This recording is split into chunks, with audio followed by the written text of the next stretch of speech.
Previously on Diagnosis Murder.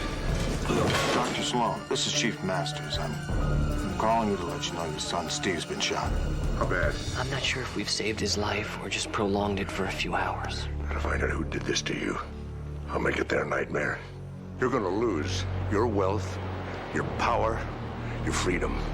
And it won't be Masters or my son who takes it away from you, Gonza. It'll be me. Well, now that Mr. Gonz is dead, looks like you'll be moving in. This is my city. I incinerate all the garbage. The surveillance team saw Dr. Sloan at Gonza's Beach Club yesterday. Why wasn't I informed about this? Dr. Sloan, you are under arrest for the murders of Gordon Gonza and Spring Dano. You're saying you were framed? Brilliantly. Dr. Mark Sloan, I hereby sentence you to death by lethal injection. Mark, welcome to hell, my old... Chief Masters was right, Steve. It's too soon for you to go back on duty. I can breathe and I can walk. That's all that's necessary. You almost died. You've only been out of the hospital 2 weeks. You need rest. Not till you're out of here. Look, I don't want you risking your life. I want you alive when I get out of here. It's not only about you, although that's enough. I can't let Malcolm Trainer get away with this. You know, I'm not certain that he's responsible for this, but he is brilliant. And I am the one to put him in here. You'd have to be brilliant to engineer such an elaborate setup. And have somebody on the outside. His brother's as smart as he is. Yeah, he's also the accountant for the Gonza crime family. You know, somehow that mob war and my frame are connected, if I could just figure out how. Don't worry, Dad. I will find out who's behind this. Steve, be careful. If whoever shot you is still out there, don't give him a second chance to get it right.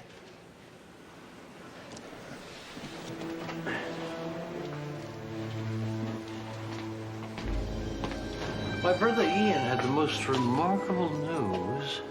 The state Supreme Court agreed to hear my appeal. It seems the main witness against me turned out to be a homicidal psychopath.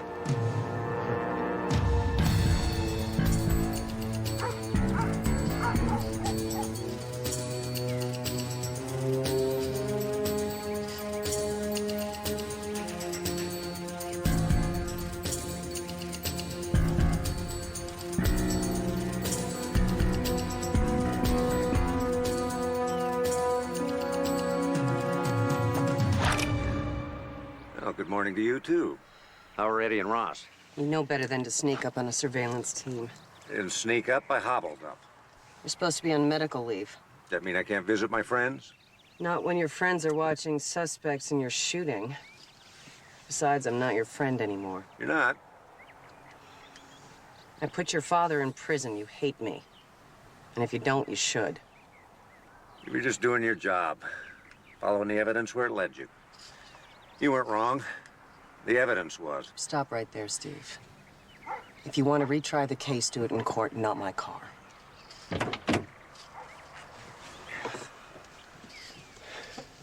How many murders has my father solved?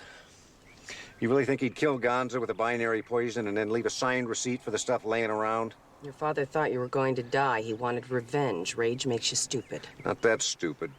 Would you leave a murder weapon behind with your prints all over it? He was caught at the scene. He didn't have a chance to lose the screwdriver. Immediately after the trial, Carmen Martinez, the major witness against him, disappeared.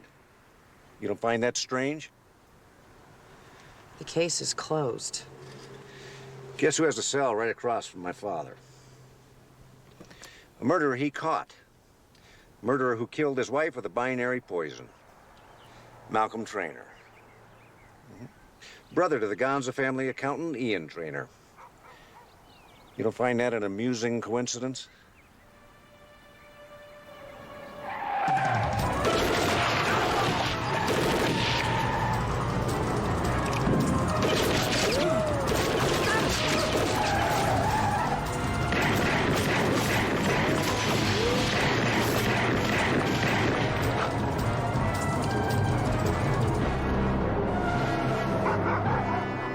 Police! Everybody hold it right there!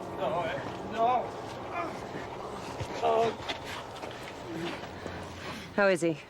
He's dead. Get your hands off him, pig. What, do you guys just sit around here and watch us get smoked? Is that what you guys do? Huh? We didn't want to get in your way. Folks, cheated.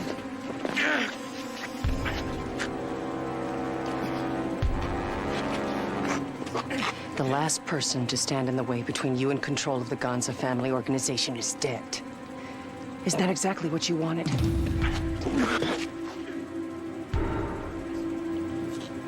I'll call this in. I found out you had anything to do with what happened to my father. You're gonna wish you were Eddie. Cheer up, Doc. Death row is like being on the first-class section of a plane. We are the elites. We get all sorts of special attention. We have our own cell block, our own guards, our own cafeteria, even our own common room, huh? No overcrowding here. No reason to be with the riffraff.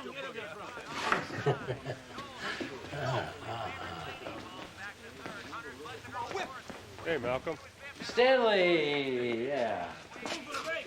He chopped hitchhikers into little pieces and kept their heads in his freezer. But he's a wonderful bridge partner. Not bad at backgammon either. Oh, that's right. They're not like us. They're murderers. We were framed.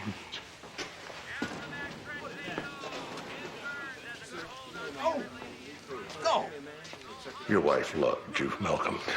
You rewarded that trust and devotion by poisoning her. Technically, she poisoned herself. You put glyburide in her cereal, and later when she took her insulin shot, she went into diabetic coma. 2 drugs interacting to cause death. Binary poisoning. Or an unfortunate accident. Happens every day. Like the poor unfortunate dishwasher that mixes Ajax and ammonia and dies from the chlorine gas. But twist the facts just enough. Give it a fancy name like binary poison, and suddenly bad luck looks like premeditated murder. Your wife discovered that you and your brother were using her family's century-old accounting firm as a front for laundering money. That's why she died. Ah, if you weren't so obsessed with binary poisons, both of us might be chatting in a park somewhere under a brilliant blue sky, instead of standing here basking in the glow of fluorescent light. Is this it, Malcolm? Is this the moment that Gordon Gonza and Spring Dano died for, so that we can stand here and have this little chat? Among many others, I trust. Oh, that sounds like an awful lot of trouble to go through just for a few chats, don't you think? You must be relieved that Steve healed so well on his own. Especially since there's nothing you can do for him anymore. Look, I am here. You got me, you leave him alone. No, you never know who we might see today and who might be sitting on a bomb. I just hope he doesn't get too close. I mean, even if he survives, ooh, burns get infected so easily. What are you doing with my son? You tell me!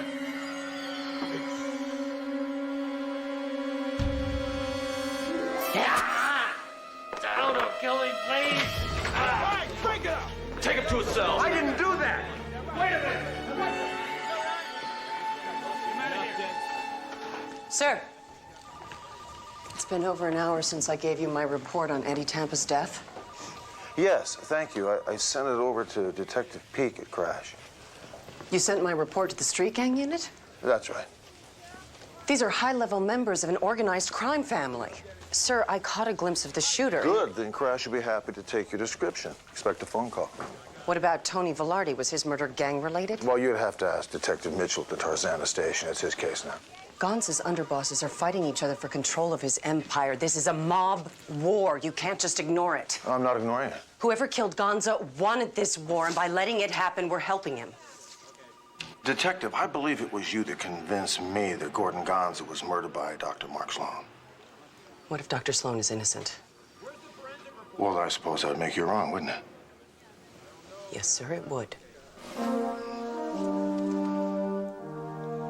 Am I dismissed? Okay. Thank you.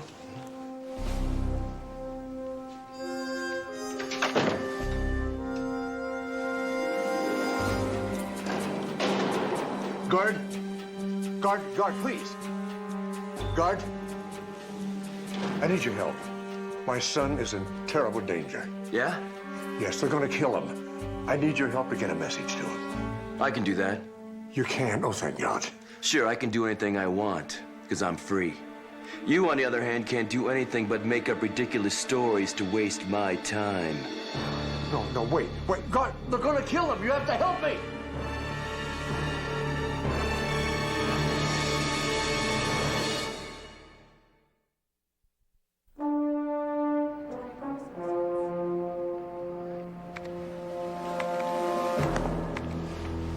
Look inside.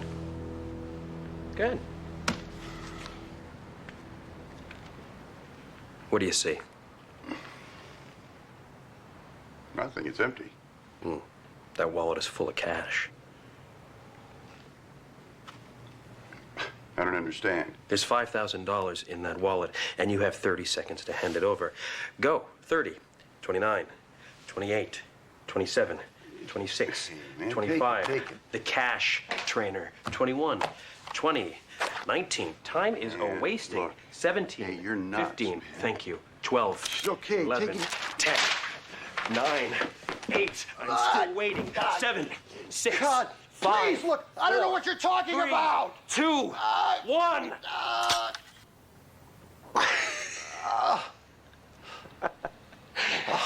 Now, how did that make you feel? A little bit concerned, perhaps even a touch nervous? Hey, man, what do you want from me? I want you to feel exactly the same way I do every time someone asks me for their money. I want you to share the sensation of running a multi-million-dollar enterprise and not being able to draw enough cash to pay for a secretary or a mortgage payment or a parking ticket. Look, it's not my fault. Really?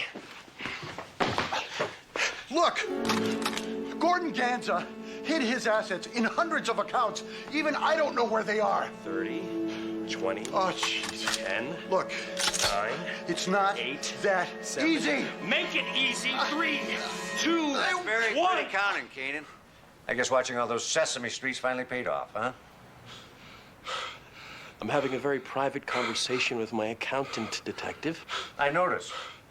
I'd wait, but I prefer to talk to Trainer while he's still alive. Nothing's gonna happen to my little buddy here. Not in the immediate future, anyway. Nice cane.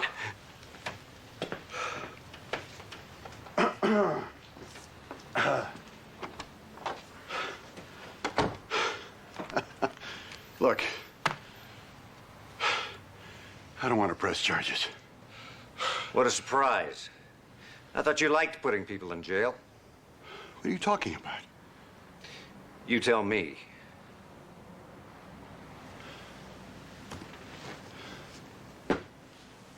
I'm not looking for any new clients, Detective Sloan, so if you'll excuse me, I've got work to do.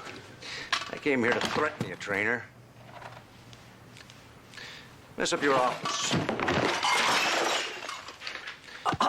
Maybe even mess up your face. But you know what? I'm not gonna bother.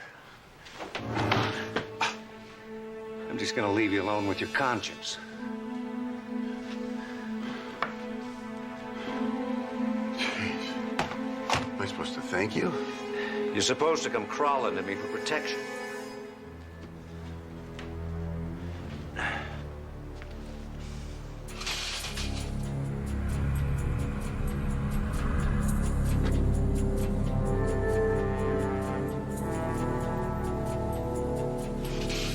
You might even get it, too. After you admit what you did to my father. Here's my card. I suggest you try the pager number.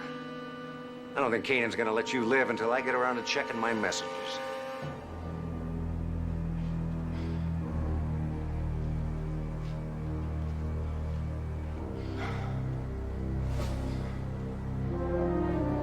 The same shooter that killed Eddie Tampa gunned down Steve.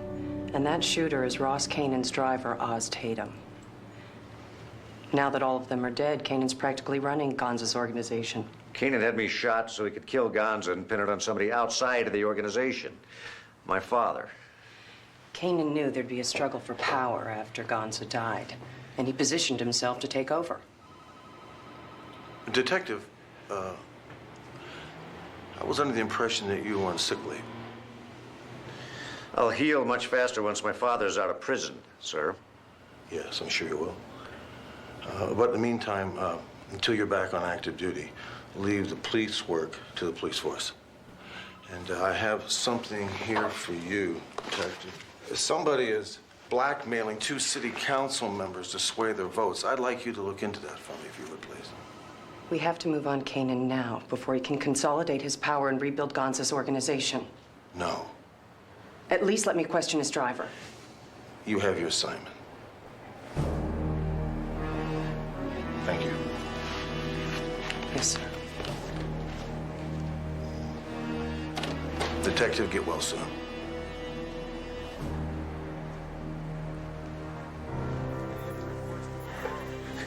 You can't just drop the case. I didn't. The chief did. If we don't do something, Kanan is going to control organized crime in the West Coast, and my father's going to be executed. If I go against Kanan or his driver, I am violating a direct order from the chief of police. And you'll be letting my father die for a crime we both know he didn't commit.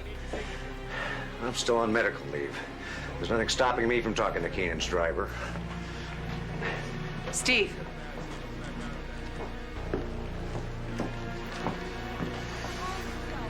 Suddenly, I'm feeling a little sick myself.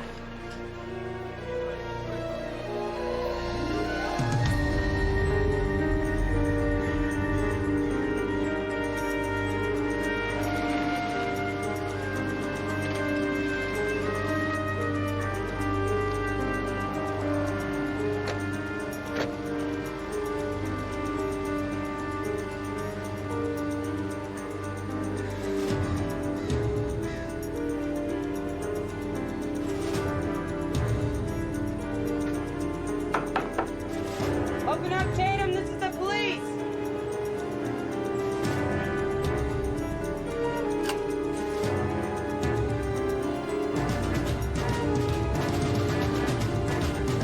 Hey, open, Tatum. Out of the car.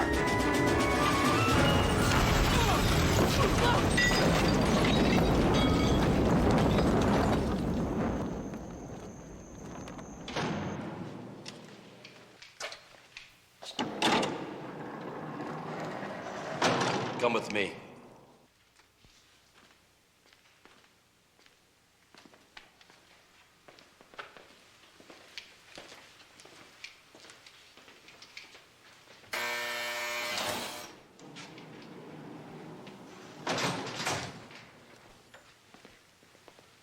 The warden said to put the call into you. Who is it? The morgue. Mark Sloan. Mark, it's Amanda. Listen, I've probably abused my authority as county medical examiner to reach you, but this just couldn't wait. How bad is it? Amanda, how badly is he hurt? You know about the bomb? Please tell me. I'll let him tell you himself. Dad? Oh, thank God. You all right? Well, I'm a little charred around the edges, but I'm okay. It's a good thing I'm slow on my feet these days. How'd you know about the bomb? Malcolm Trainer. It figures. We found Spring's landlady, Carmen Martinez. Unfortunately, we didn't get to her in time. She's dead. Well, that's not surprising. She was the only one who could testify that I was framed. And we got the shooter, Oz Tatum. He's the same guy that killed Eddie Tampa. He's also Ross Kanan's driver. Will he talk? Afraid not. He was killed in the explosion. Don't worry, Dad. It's not over yet. We must be getting close, so they wouldn't be rushing to cover their tracks with corpses. Listen, just make sure you're not one of them, son. That's the plan. Bye, Dad.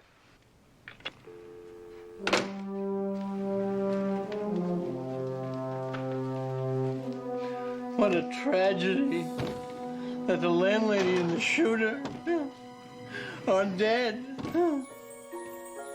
How will you ever prove your innocence? Maybe someday, though, if you pray very, very hard, you may get the same good news I got today. Oh, the state Supreme Court heard my appeal this afternoon. With luck, I could be back at my house by this time tomorrow. Nighty-night.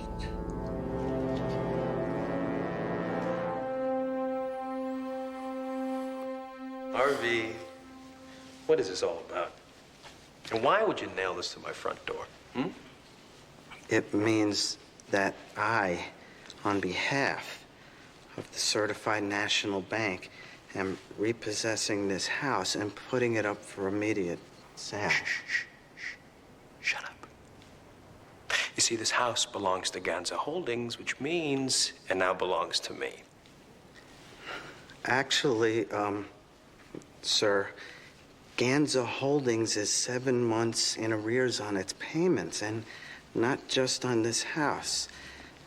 I'm afraid that we're simultaneously foreclosing on the cabin in Big Bear, the Wilshire penthouse, the San Francisco... Hey! One more word out of you, and I'm gonna nail this thing to your face. Okay? Get Trainer down here now. Move! Police!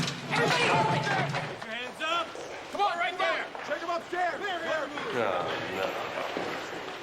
Come on, you keep hitting on me like this, people are gonna start to think. Yeah? Go ahead, Kanan. Show me what a fast draw you are. Put down the gun. Down on your knees. Down on your knees! So tough, aren't you?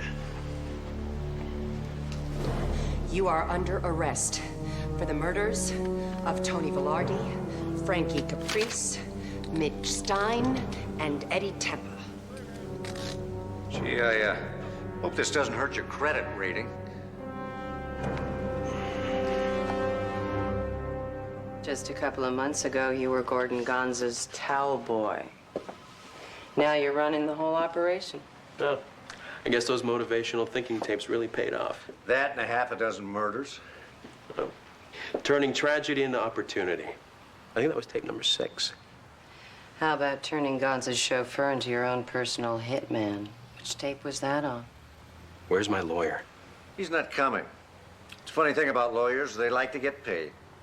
Seems Gonza's retainer check bounced. You're on your own. Listen, Butch Boy, I need to make another phone call. It's all caving in around you. The murders, Gonza's empire. There's no one who can help you, not since you blew up Oz Tatum. Listen, Sweet Cheeks, why don't you do something useful? Get me a phone. You can't afford a real lawyer. You'll be stuck with some green public defender. Just imagine what kind of deal he'll get for you. We're your only hope, Kanan. But who knows? Talking up, say the right thing, maybe you'll get witness protection. End up in a track house instead of the gas chamber. What the hell is going on here? Get up. Come on, get out. What do you mean, get out? The man's under arrest as a murder suspect. Not anymore, he isn't. Let's go. Hey, easy now, all right? All right, sweetheart, take it easy, pal. Aren't you supposed to be working on another case? And aren't you supposed to be on sick leave? The man you just set free is the new head of the Gonza organization. He's the reason my father's in jail. He could have told us everything. He sure could have. Then why did you let him go? Because he works for me, Lieutenant.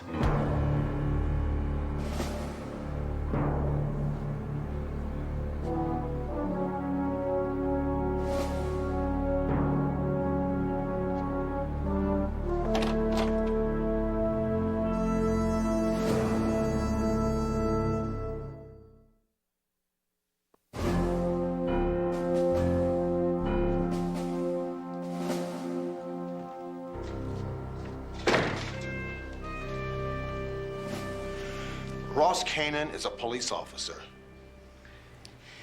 The reason you held us back is so Kanan could take over. There you go. Exactly how much of this mob war was your idea, sir? Look, Steve. Ross Kanan had absolutely nothing to do with the murder of Gordon Gonza or any of the others. How do I know that? Because I'm telling you, that's how.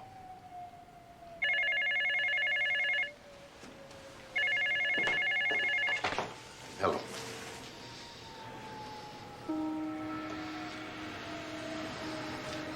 Thank you very much. The state Supreme Court just reversed Malcolm Trainor's conviction.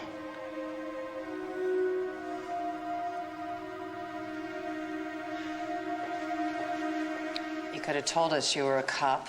I'm not gonna blow my cover to save your little ego from being bruised. My cover is my life. I lose it, I die. I'm a cop just like you. No. No, you are nothing like me. You have absolutely no idea what it is like to walk away from your life. To wake up every morning and be someone that you despise. You can't even look at Ross Kanan. Why don't you try being him for 2 years? It's all paying off for you better than you ever imagined it would. If it wasn't for this mob war, you'd still be a low-level thug. I never killed Ganza or anyone. I still know where that line is drawn. And who the hell are you to second-guess anything that I do? I take my orders directly from the chief and no one else. So do I. Fine.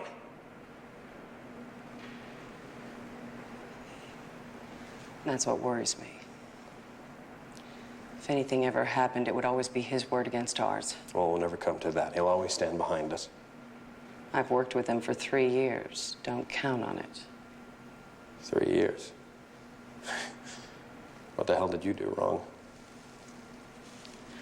Pulled me off a homicide to head his personal task force. It's pretty funny. In the same task force all these years, we never bumped into each other. Let me ask you something. Sure. Ever seen a chief grab a handful of chips and a cookie, cracker, anything? Let me ask you something. Sure. At Ganza's place, the night he died. Yeah. If the chief hadn't come between us, what would you have done? I'd have broken your faith.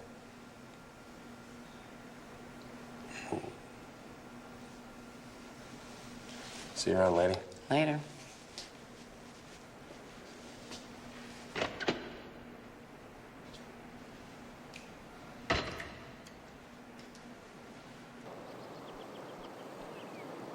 You know, one nice thing about being in prison is you have lots of time to think.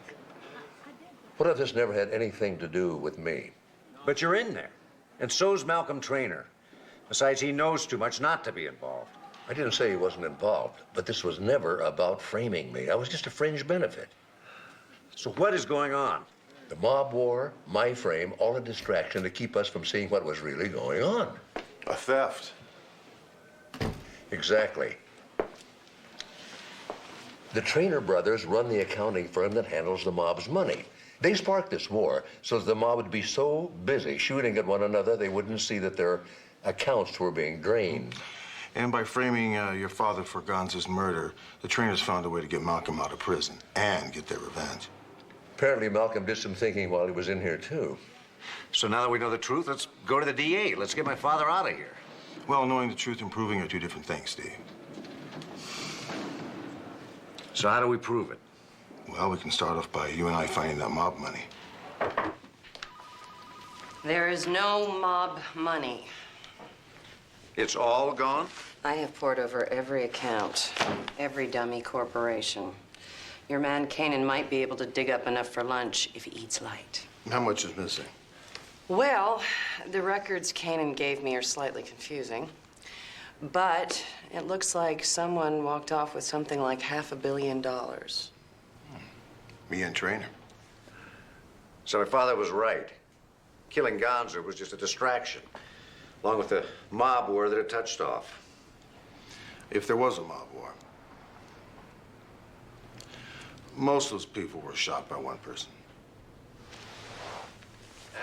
Oz Tatum, Kanan's driver. But we know Kanan wasn't sending him out on hits, don't we? And when Tatum stopped being useful, Ian planted a bomb in his car, which not only silenced the one man that could finger him, but increased the heat on Kanan, who was asking Ian too many questions about the missing money.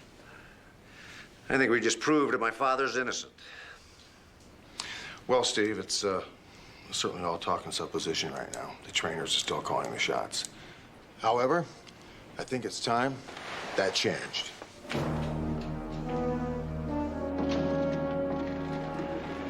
You want any of that stuff? All I want from this place is a memory. And this is it.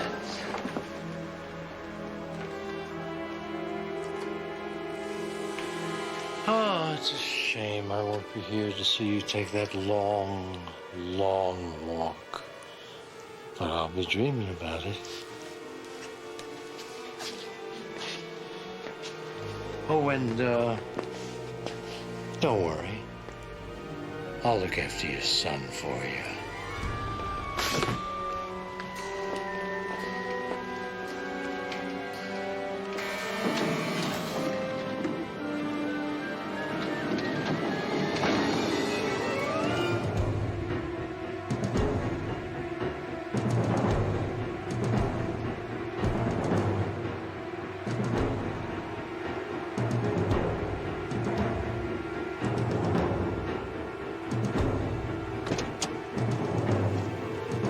Hello, Malcolm.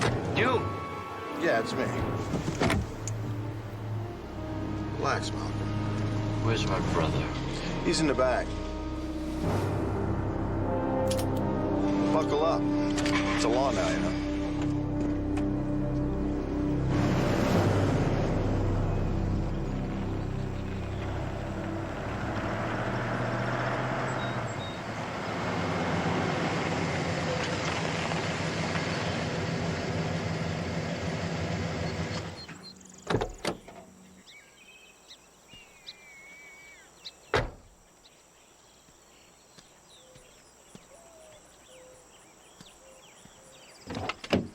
Get out.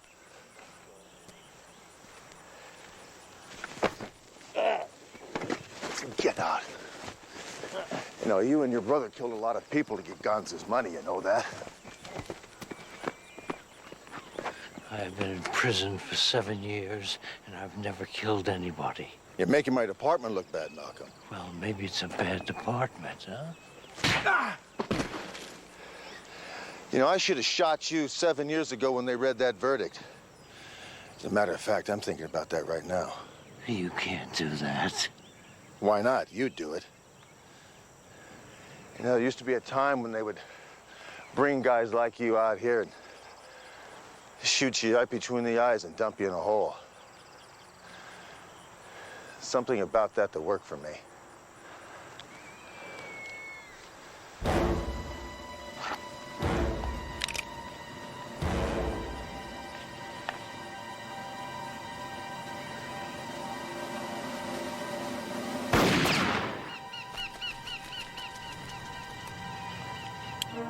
But I'm not going to do that today.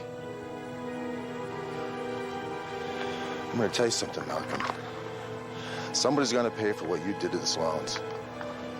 It's either going to be you or your brother over there. Take your pick. But you will pay.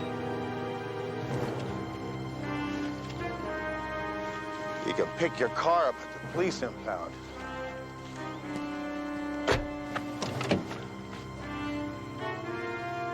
Get up. Don't give me a hard time.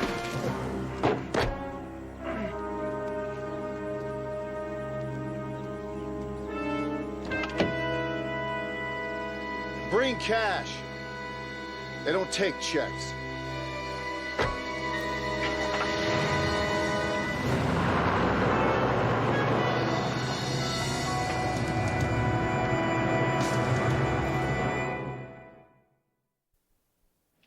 The entire Gonza organization is bankrupt.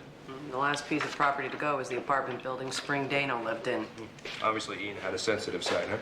We spent years going after LA's biggest organized crime operation with everything we've got, and the trainers take it out in 6 months with a computer and a checkbook. So where's the money?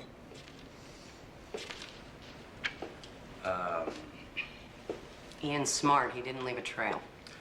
Our best guess is that it's been wired into a numbered account in the Caymans. Where it sat for probably about 10 seconds before being scattered into 100 accounts across the world.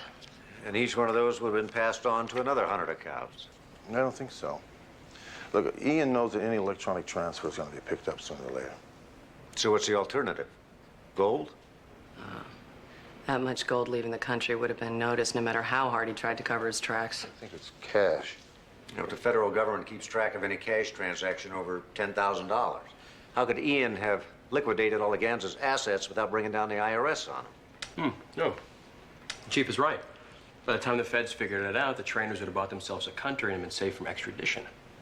That still doesn't get us any closer to where the money is. If it is in cash, it's still in town. The trainers wouldn't want to risk losing control of it. Well, it's got to be in one of the Ganses holding properties then. I thought they'd all been repossessed. Or sold, and in this case, to another holding company owned by the trainers. We're gonna have to track down ownership of every one of these properties. We don't have time. We've got to find a way to narrow down the list. Well, where do we start? Gonza owned everything from a shipyard in Long Beach to a luxury hotel in Pasadena to a warehouse in Indio. Indio? Empire Storage off of Highway 87.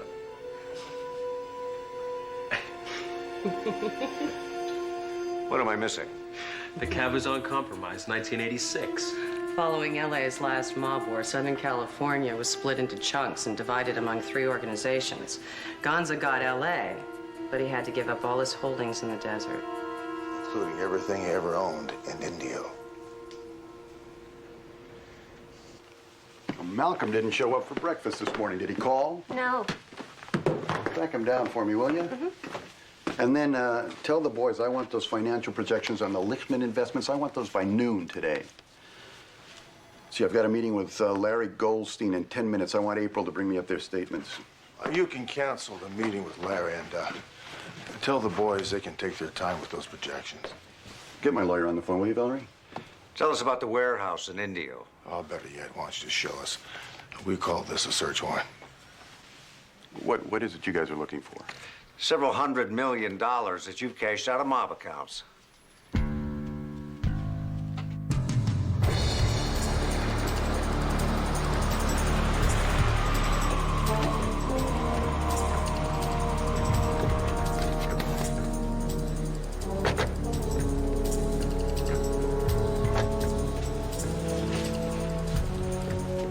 Okay, Ian, open it. Look, I insist that we wait for my lawyer to...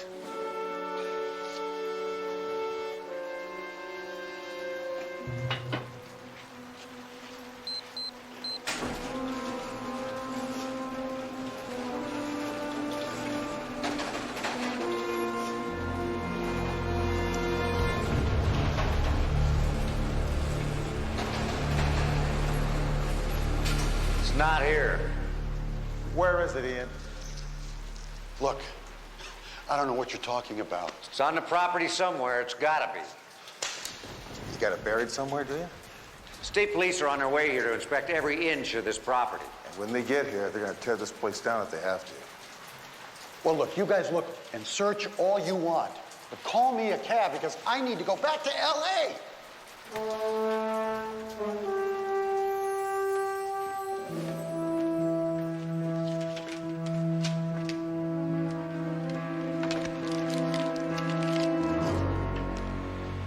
Mr. Kanan, what can I do for you?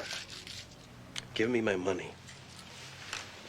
This is good. It's on its way. It is? Yeah. Oh, that's excellent. That's very good because my accounts are empty. Look, we have got to keep moving that money around. If we don't move that money around... See, the banks are foreclosing on all of my assets.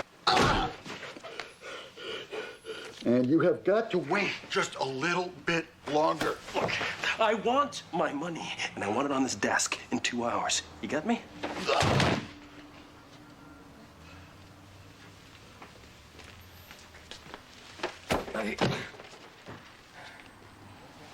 Here, Mr. Trainer. Thank you. I'm fine. I'm fine. It was just a little minor disagreement, and I need all of you guys to get back to work. I'm fine. Thank you.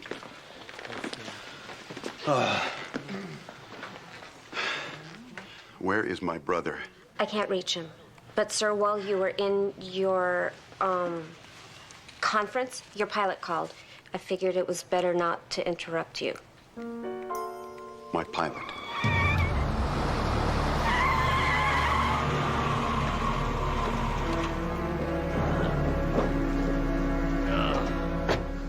Thank God, Ian. Oh, head. Are you going somewhere? I don't know. You don't know what? Because the pilot isn't here yet? Don't worry, he's on his way. Wait. This is not what it looks like. What, you mean you're not on our private jet on your way to Costa Rica? I'm not going anywhere. I don't even know how I got here. Then you probably don't know where our money is either, do you? The money is gone? The warehouse is empty, Malcolm. Come here. The warehouse is empty. And you're sitting on our plane on your way to Costa Rica? No. You wait a minute, Ian. Listen to me. I was kidnapped. Really? They broke into my house and drugged me. I didn't even see their faces. Of course not. Next thing I know, I'm on the plane bound and gagged. I managed to free myself just as you got here.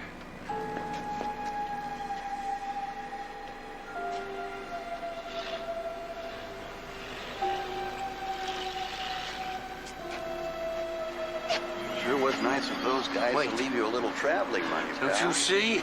It's a trick. I know.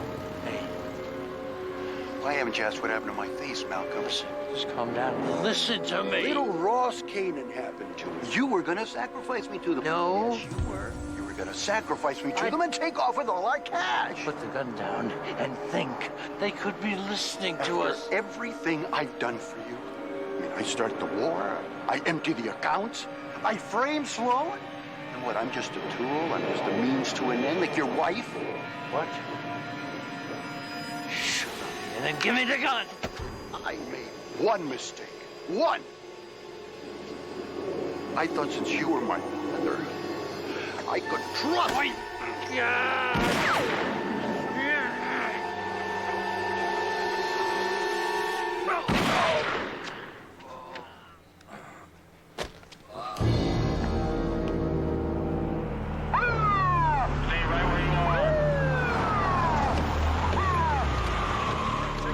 You did this.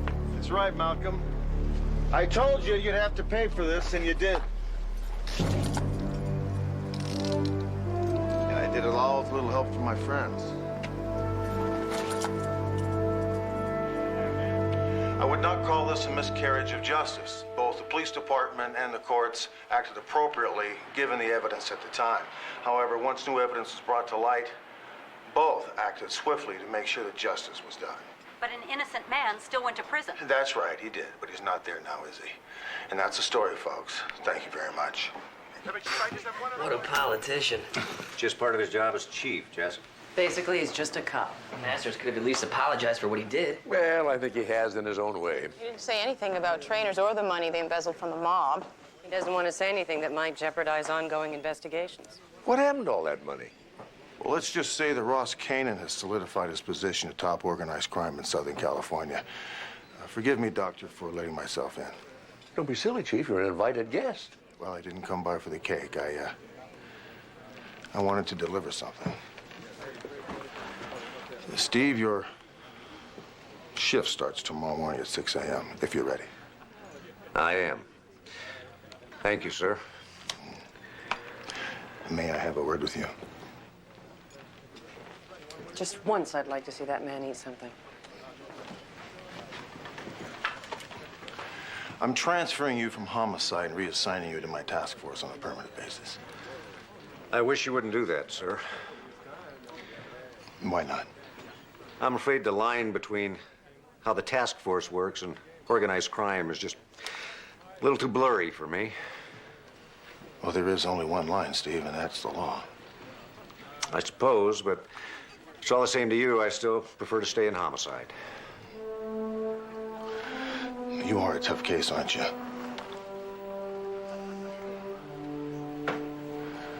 I'll see you tomorrow morning.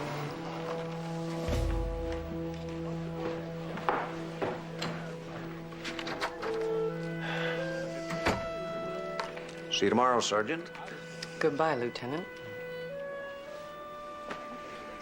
Good news? Good enough. Very good. Then let's let the celebration begin, folks. Welcome home, Dad. Oh, thank you. You don't know. You know, there was one thing in that prison that really shocked me. The food there was better than we have at the hospital. Residents, please report to ER. All residents, please report to ER. Adult Female injured by falling masonry, lacerations, probable broken tibia and concussion, possible internal injuries. Okay, give her a liter of lactated ringers and get her to the CT stat. I'll call the radiologist. Get her back to the scanner. This sounds bad. It is. Latest estimates, 7.2, epicenter somewhere downtown. Major structural damage? Whole city blocks down, major casualties on the way. Jess, this is where our training pays off. Better set up a patient triage. I'll get it. Okay, I want an emergency triage set up in Trauma 3. Crash carts, IVs hanging and ready, and nursing assignments for every patient, okay? Let's go. I'll drop the line. Attention all hospital personnel. This is Dr. Mike Sloan. The citywide disaster plan has been implemented. Repeat, the citywide disaster plan is underway. All designated personnel, please report to your assignments immediately. I can use a hand here. Cut the call. Unconscious. Severe head trauma, possible internal injuries. Okay, red tag, Trauma 1. Start an IV with lactated ringers on the way. Yes, doctor. He'll be all right. Here's the doctor. Minor lacerations, fractured tibia, BP 120/68. How you doing? Any loss of consciousness or blackouts?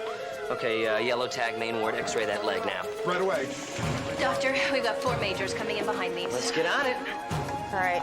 Cause of death, massive trauma to the brain, resulting from a crushed skull. Anything you're not sure of, just flag it. We'll get a closer look later. You got it. Adult male trapped under falling rubble. He took a piece of rebar to the right chest. Okay, start him on ringers, lactate, and IV antibiotics.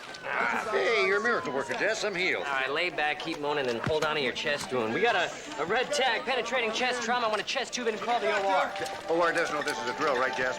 Jess, they know it's only a drill, right? Jess? Somebody! On my way. Maggie, please. On my count, 1, 2, 3.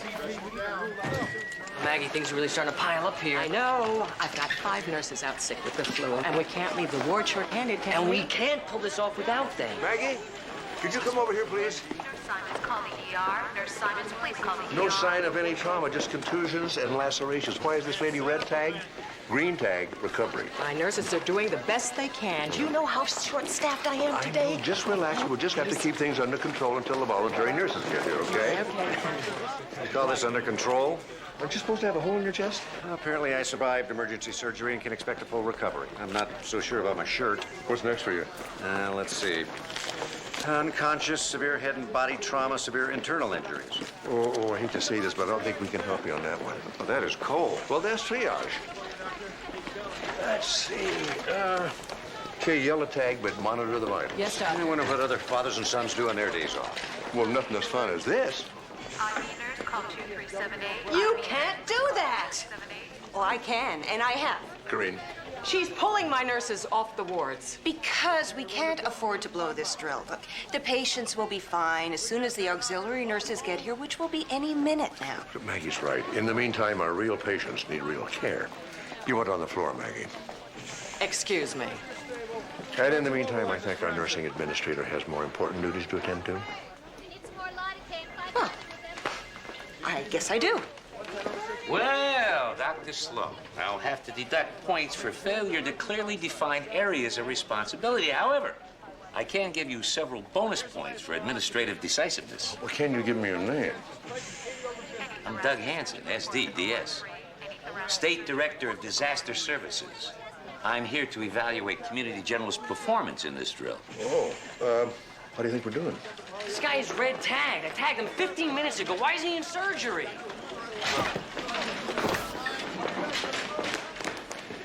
You tell me, Doctor, how do you think we're doing? Well, I mean, we're coming up to speed. And doing it rapidly. Hello, Doug. Good to see you. Ms. Hatcher, glad to hear you're on top of things because, as we all know, if Community General fails to acquit itself well in this drill... We can kiss our emergency preparedness fund goodbye. State, federal, and city. Doug, won't that decision actually be up to the next director?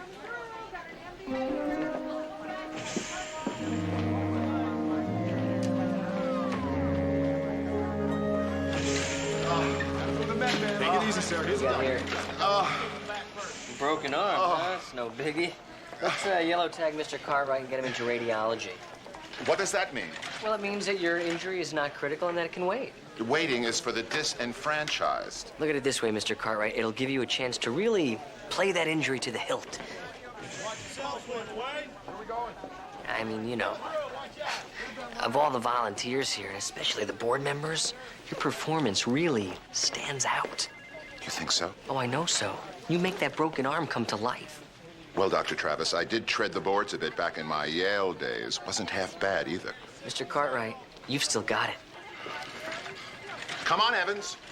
You too, Sanders. We all have to do our part. Now moan and groan and emote. Oh. Oh. Oh. Oh. Oh. Okay, green tag and get him to X-ray. Dr. Sloan? Yes. We have a problem. It's Art Amador. Did he draw another picture of Corinne and put it on the door? With the drill and so many nurses out sick, somebody messed up and scheduled his fluorescein exam for this morning. Oh, boy. Go away! Get out! Leave! It's all right. All right. All right. Didn't I say mornings were my best time to work? The very best, yes? The only time the light's good. I said that, didn't I, right? Yes, you did, Art, but right now it's time. Yes, time. Time to work. No time for anything else. No time for tests.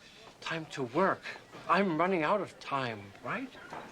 Art, if you don't let us do this little fluorescein procedure... Procedure. Course. Plan of action. Yes, I have a plan. I plan to work. And I work to plan. Dying anyway, doctor. Expiring. Extinguishing. My light is going out. Why worry now about going blind, right? Maybe you don't have to. But this man is an artist, Dr. Sloan. You can't ask him to abandon this light. It's the only time of day when you get this subtle depth and shading. We can do the test right here, can't we? Yeah, of course we can. All we need is an eyedropper and a woods lamp. Now, why didn't I think of that? Because you're not an artist. She your friend? Nice. Too nice to be a real nurse, right? Yes, this is Adele Botsford, Art, and you're right. She's an auxiliary nurse. She's here to help us with our drill today. Okay. Okay. Time for a break. Time to do it. I'll do it. If she stays, yes? Okay. All right, you just get comfortable, and I'll be right back. Nice save. You mean I still haven't lost my touch? You invented the touch, Adele. I'm sorry you ever left. Oh, so am I, Mark. Oh, so am I. Incoming! Probable hemothorax. BP 50, pulse ready. Okay, red tag and hold. Yep, I'm hopeless, huh? You feel better knowing you were a tough call? Red tag and hold. Let's go. Move it, please. Move it, move it.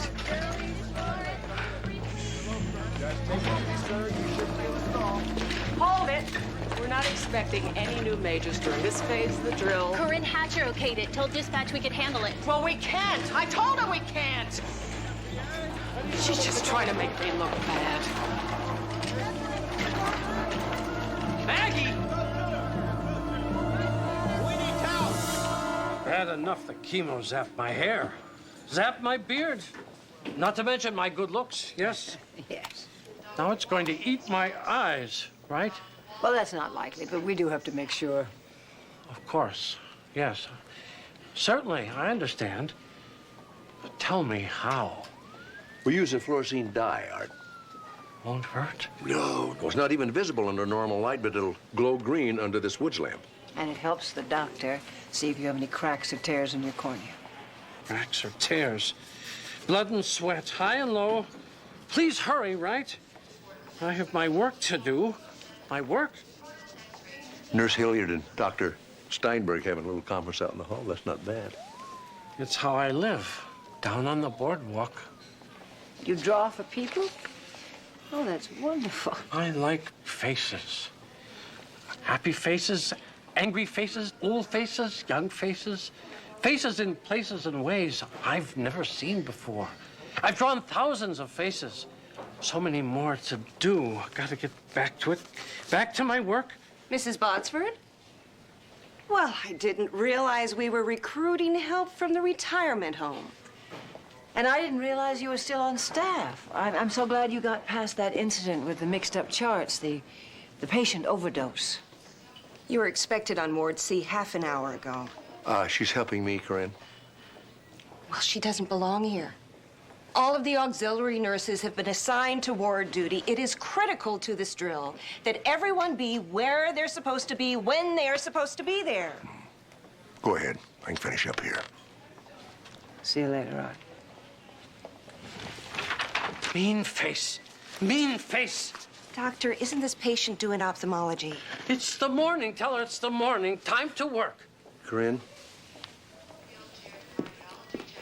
Dr. Sloan, I overstepped. I'm sorry, I know, but this drill is so important. Not as important as my patients. Excuse me, doctor, but your patient is an indigent charity case who quite honestly belongs at county. Now, what should our priorities be, huh? Catering to his idiosyncrasies or saving this hospital?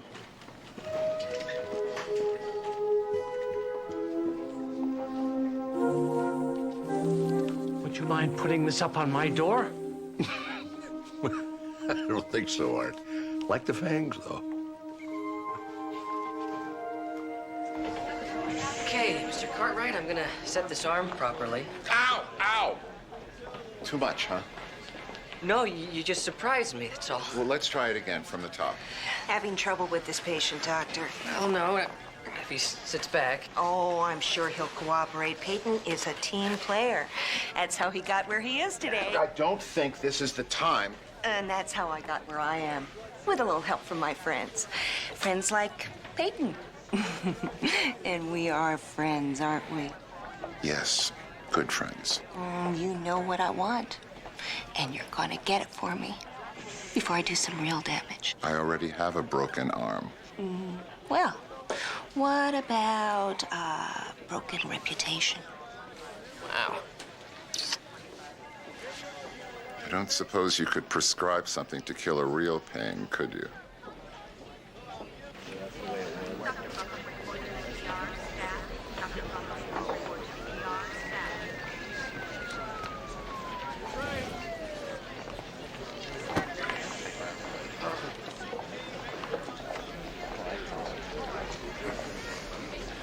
You all right?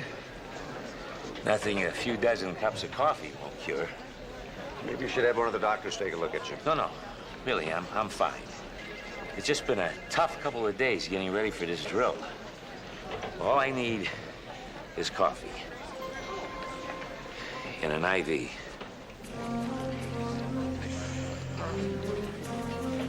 Dr. Travis, can I see you for a moment? Yeah. What do you need? I have a patient who needs immediate attention.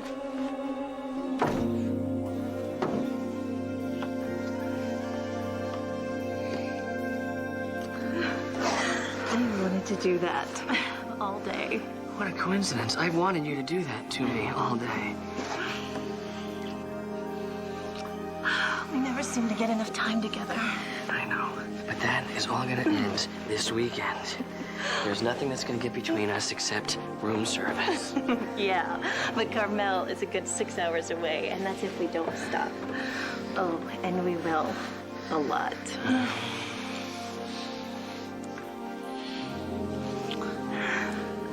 How soon can we get out of here? Well, the drill ends in 2 hours. We can be on the road by 6 and in Carmel just in time for a midnight walk in the sand. Why waste time on a walk?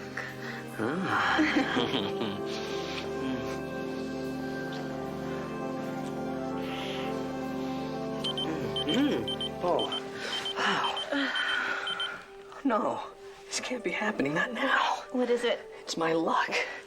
They need us back in the ER right now.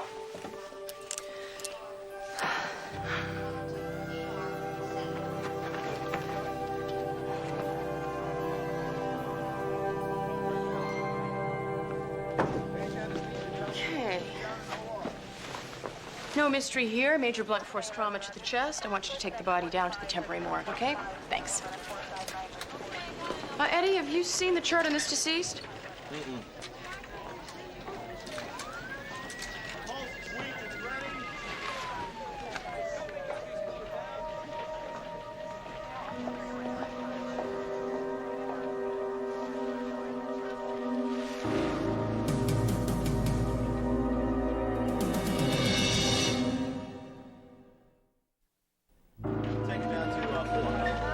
Corinne Hatcher murdered? Bludgeoned to death, and somehow her body ended up in my pathology lab.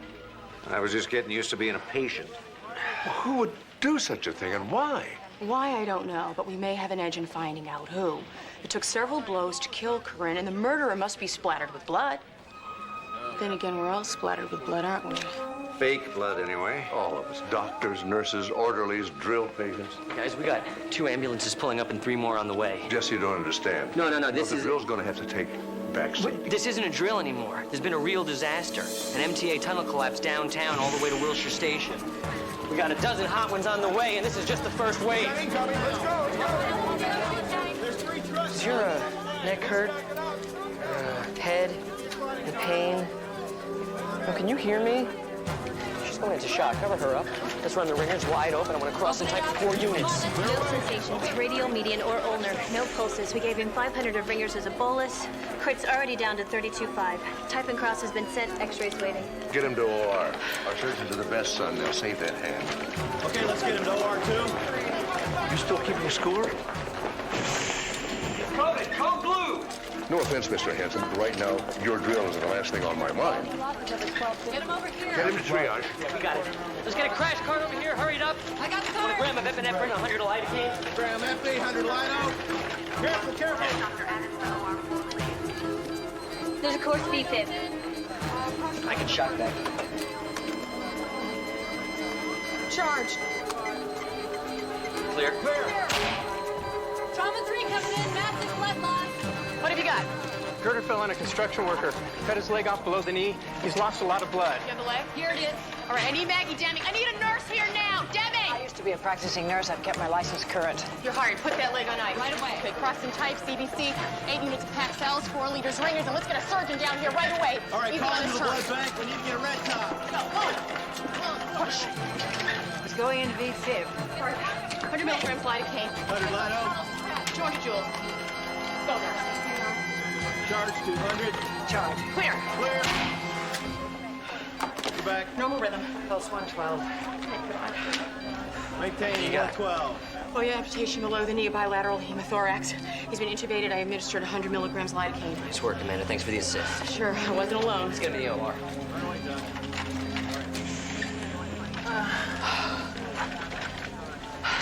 Amanda Bentley. Adele Botsford. Botsford.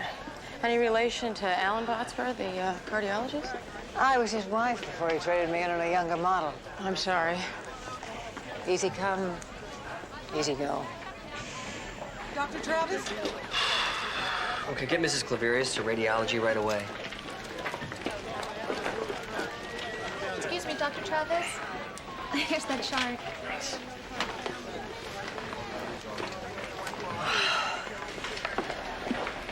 Think we can still get out of here tonight? How many disasters can we have in one day? I can't wait to get to Carmel. I can't wait to get to the car. 6 hours alone with you. No patients, no pagers, just you and me. And lots of rest stops.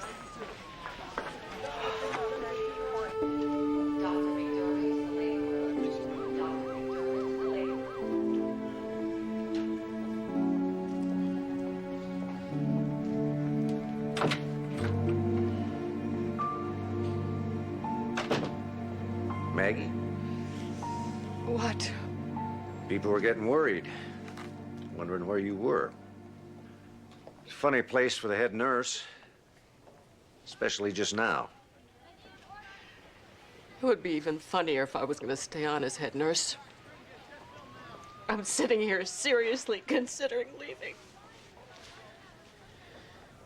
Well, that's funny, too. As my father always had you pegged as one of the best.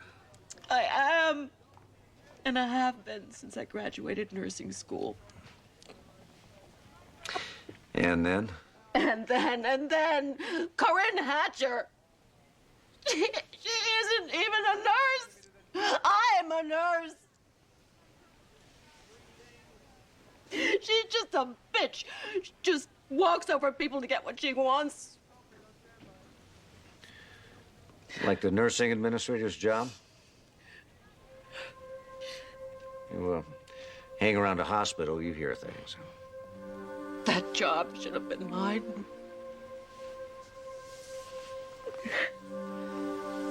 You sound like you really hate Corinne. Maybe enough to kill her. Hated my math teacher. He's still alive and well and teaching in Boston.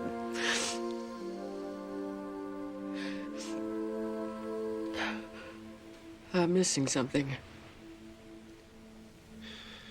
Somebody murdered Corinne Hatcher. Bashed her head in.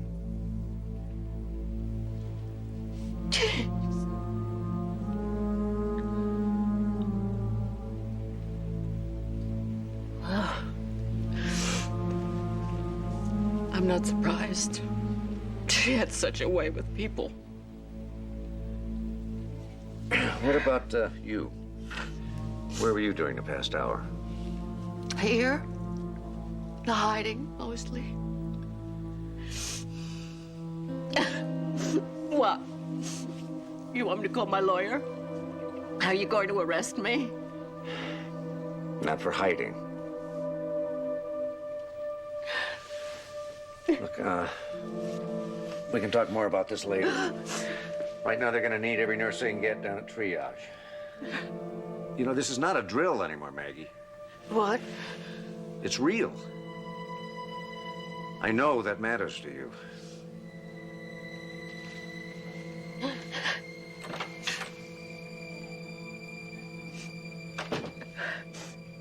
Okay, I'll go 3-5 on the Picasso. Now, what about the Beckman?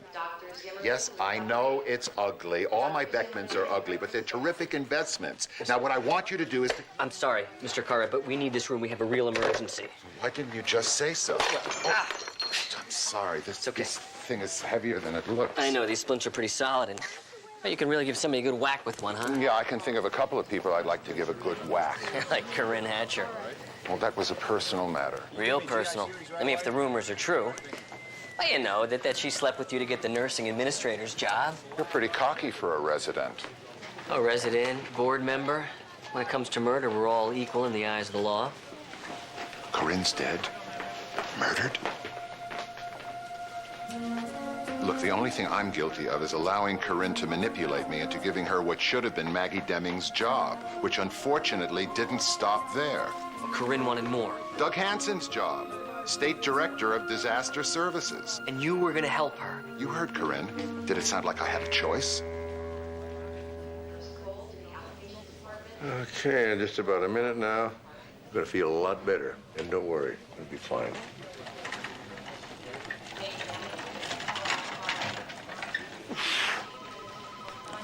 Any more? That's it. That's it?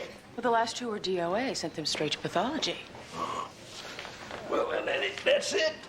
Well, for now. I mean, there are still people buried in that tunnel. Which means it's gonna get very crazy around here again very soon. You know, I sent Adele Botsford to check a green tag. I mean, it was nothing serious. I'll go check on her. Thanks.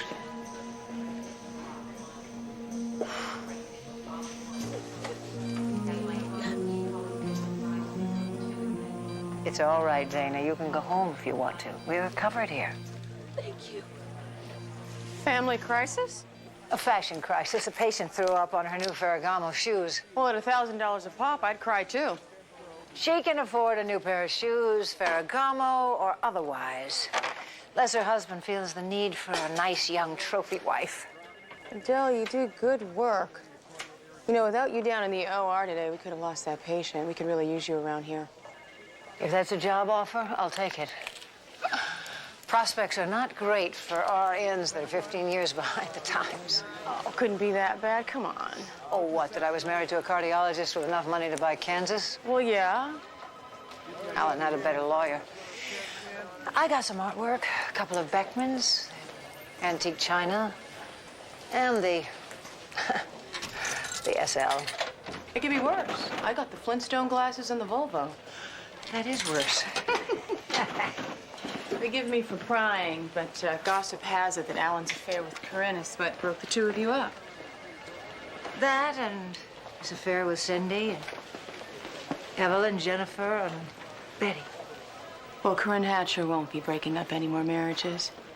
I found her body in my path lab. She's been murdered.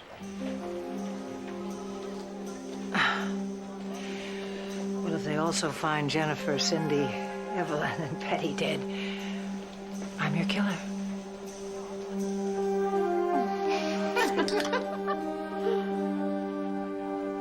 I think we can upgrade Mr. Reeves to a green tag. Give him 3 milligrams of morphine for the pain and take him to X-ray. We'll talk after I see the film. Any luck? Corinne Hatcher was last seen on the 4th floor, headed toward a meeting with Doug Hansen, who seems to have dropped out of sight.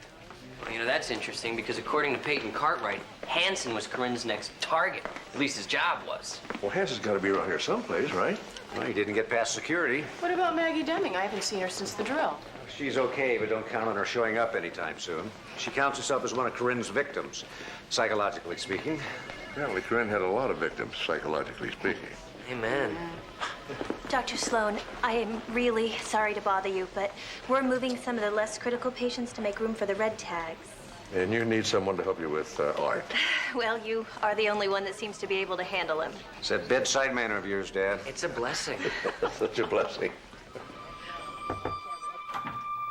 Art? Dr. Sloan, sorry to... He's code blue. I'll get a crash cart. No need, nurse. He's gone.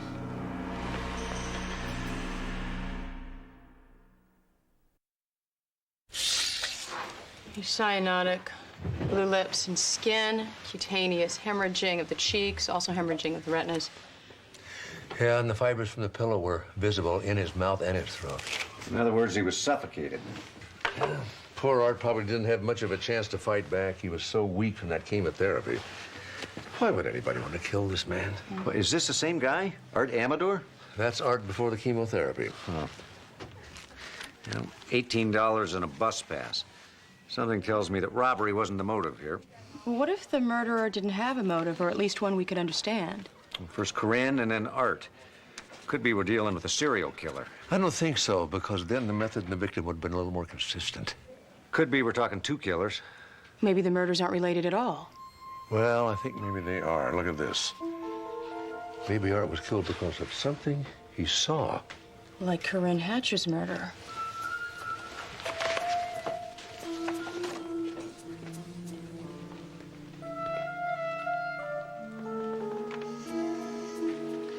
Got some blood stains over here.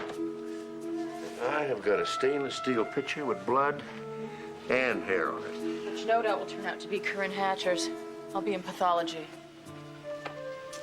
So, maybe Corinne was on her rounds, counted one of her victims, they got in an argument. She was murdered in here, and Art saw the whole thing from across the hall. Killer rushed over there, took care of Art, and then came back in here and moved Corinne's body to the path lab. So we would make a connection between the 2 deaths. You know, the terrible fact is, if I had just let Corinne send Art to county... Dad, you were just trying to help the man. You couldn't have known this was going to happen. Well, it doesn't look like we're going to get a lot of time to dwell on it anyway. Trauma team to the ER, Bay 1. Trauma team to the ER, Bay 1. Third-degree burns on the torso, extending from waist to neck, breathing ragged. BP 90/50, pupils dilated. Nurse! Need a nurse in here! Dr. Sloan, will I do? You bet, Maggie. Lactated ringers wide open, CBC, lights, type, and cross, and get him into the burn unit stat. You got it. Maggie, good to have you back. The hair and blood are a definite match to Corinne Hatcher's. Fingerprints? Just talcum powder, probably residue from a pair of surgical gloves, which doesn't help us. Surgical gloves are easy to find in a hospital. But Doug Hansen isn't. He still hasn't turned up. Well, when you finally track him down, maybe we'll get some answers. I hope so, because I'll have a whole new set of questions. That just came in from the DMV. Art's ID was phony? Before he turned up in Venice 10 years ago, Art Amador didn't even exist. Well, there must be some record of him somewhere. I faxed his prints to NCIC. They might have something on him. So I guess we wait. And keep looking for Doug Hansen. You think Hansen's our killer? Or our 3rd victim. Doctors, they were continuing.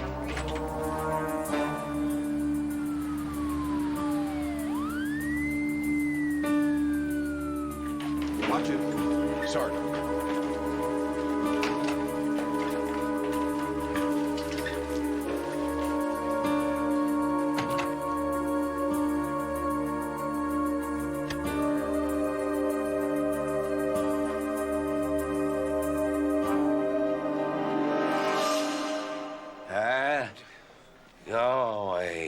Not a chance.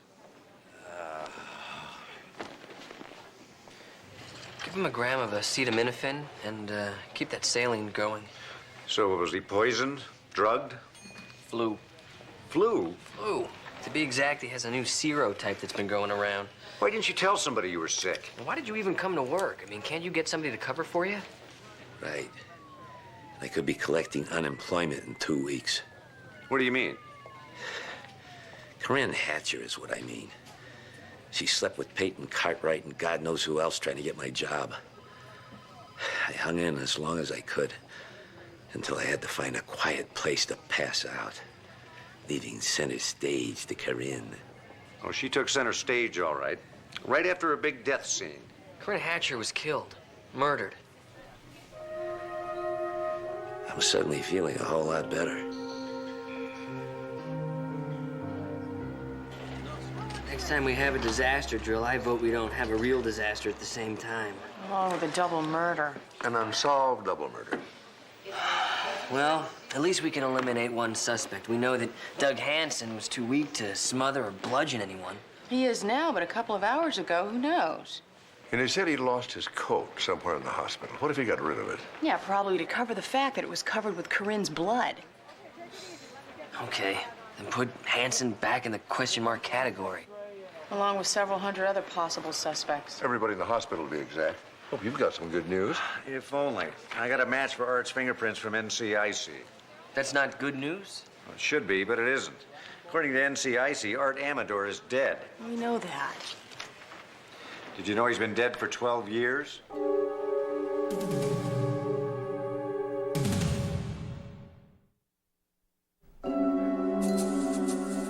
The man we knew as Arthur Amador was really Martin Spencer Beckman.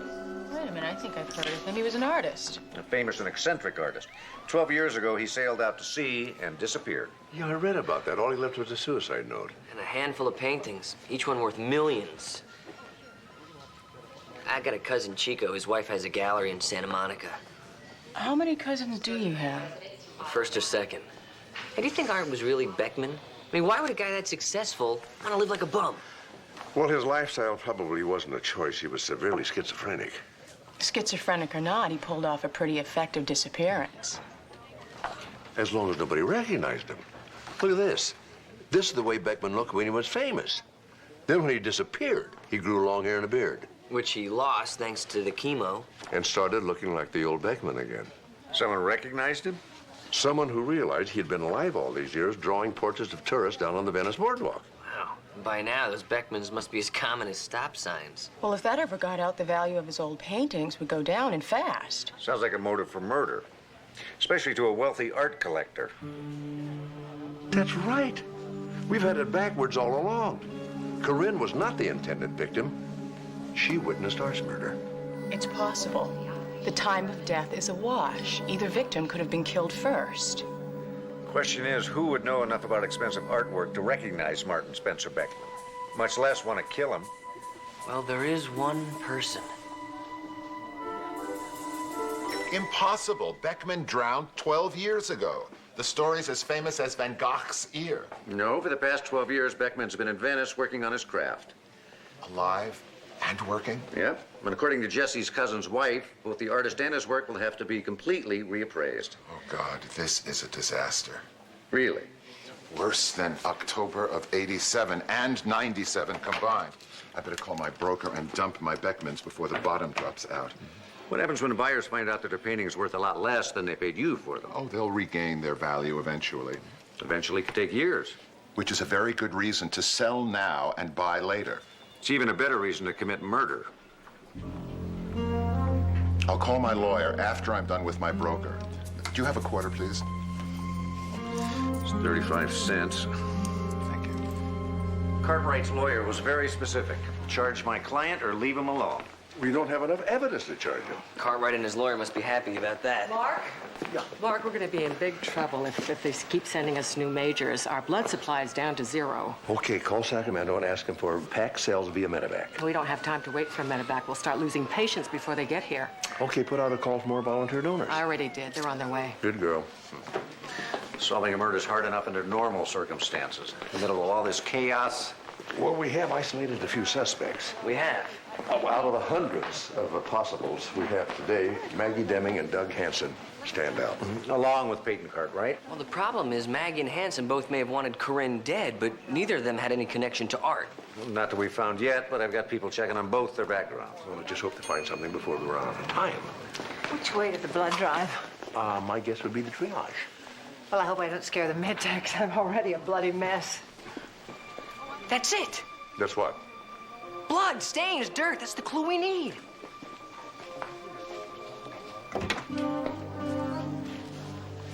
Okay, so you found Art here in the bed with his sketchbook, right? Apparently he was drawing when he was attacked. He still had a piece of charcoal in his hand. Exactly, but a little piece of charcoal. And maybe it didn't start out that way. Now, maybe Art fought back. With this. Okay, the killer comes in, stands on this side of the bed, and smothers Art. I see what you're getting at. As weak as Art was, he would have tried to fight off his attacker. Right, but that's when he broke the charcoal and marked his killer. See? I mean, all we have to do is match the charcoal to the black streak. You mean on the lab jacket like this one? Look here. That's coffee from this morning. This is a grease stain I think I got from a gurney. And this, I think, is charcoal I actually got when I gave Art his eye exam. And every jacket and uniform in this hospital probably has smudges and stains just like those. All right, so I guess my great idea wasn't that great. No, Jesse, you're onto something, all right. Art marked his killer, but not the way you think he did.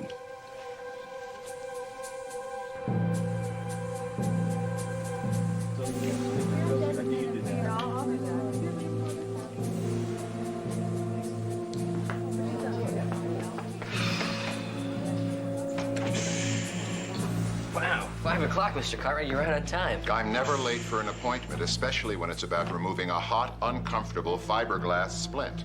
Well, you know, unfortunately, you're going to have to keep that on for just a little bit longer. Our impromptu blood drive here is kind of run over schedule. Look out there. What do we got? Severe facial trauma, BP stable, heartbeat regular.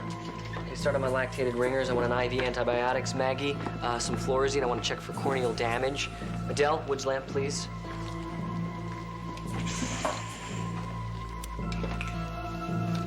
Mr. Cartwright, would you please turn off the lights?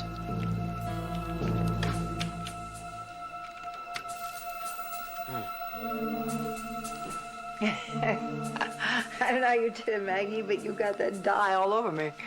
No, I didn't.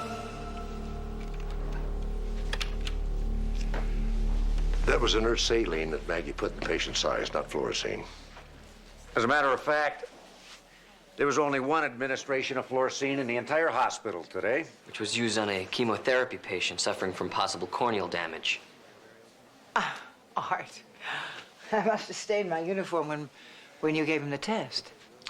You left the room long before I broke the seal on that fluorescein container, Lil.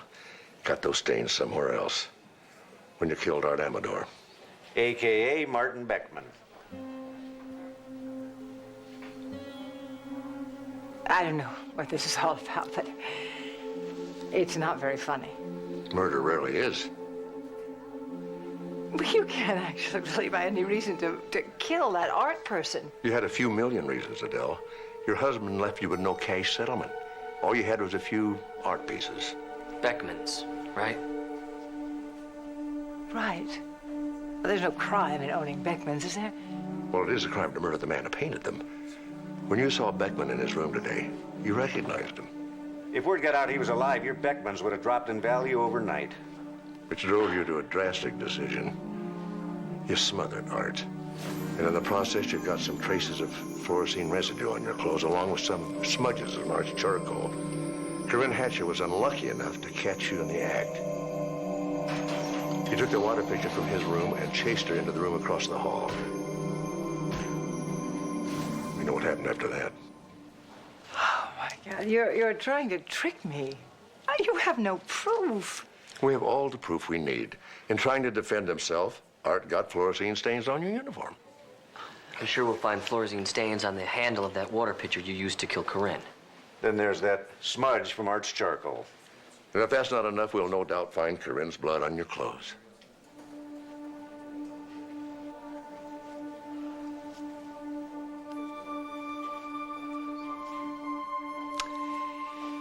Alan and I went to all of Beckman's openings. When he disappeared, I actually cried. I worshiped the man, his talent. And when I saw him this morning, What you saw was what you're gonna lose. I didn't want to kill anyone. But I was dying anyway, and you have to understand how I felt after Alan betrayed me. And Corinne, my good friend, he left me with nothing. I didn't have a choice. You had a choice. You chose very badly.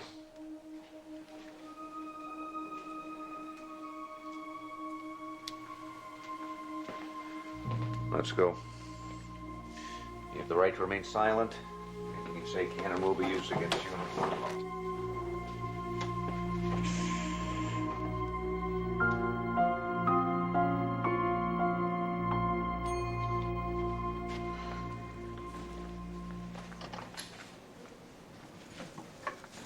Hey, didn't take you long to get changed. Well, I'm not staying here a minute longer than necessary. Hey, Amanda, you happen to see Nurse Hilliard around? She was in the nurse's lounge a few minutes ago. Why? Oh, why? Because I owe her $5. She lent it to me this morning. Today? Today, yeah, I just hate being in debt. You've been in the hospital all day today. If you didn't have the money this morning, how is it that you have it now? Because I just found it. Oh. In my shoe. Really? When I changed. Uh-huh. Nice question. Hey. If we leave now, we can get to Carmel.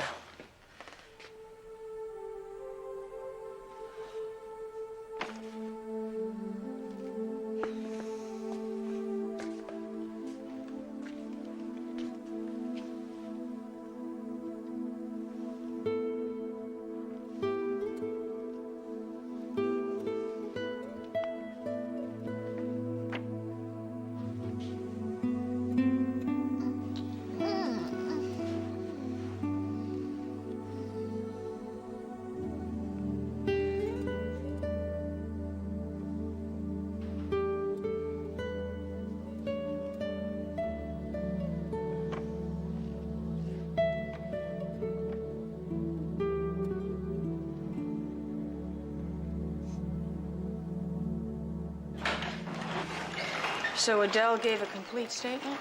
She confessed to everything. As soon as she saw Art, or Beckman, something just snapped. Hey, anybody want to join me in the cafeteria for a bite? I thought you were in a hurry to get out of here. I don't like to leave on an empty stomach. Bad news? I just talked to Hanson. We failed the drill.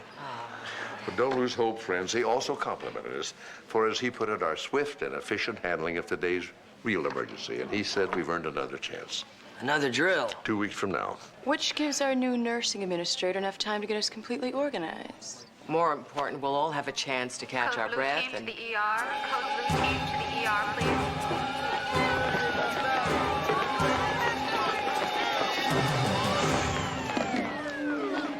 I love this show.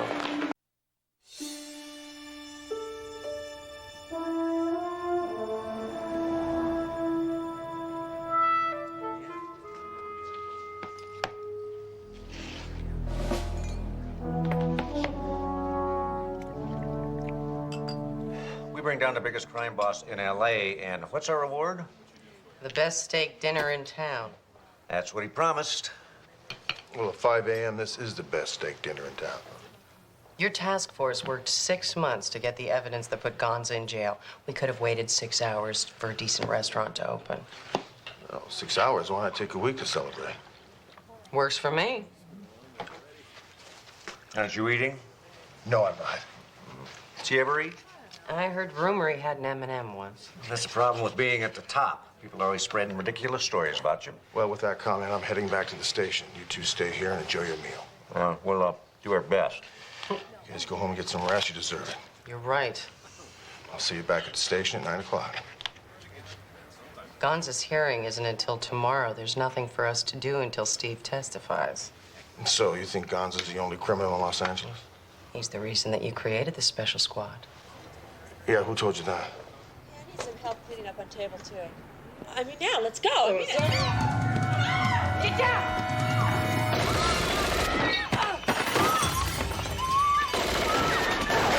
Cover me! I can't get a clear shot! I'll go for him. I'll keep him pinned down.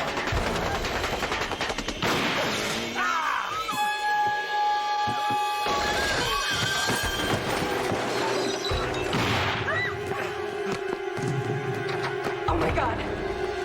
Dee! Dee!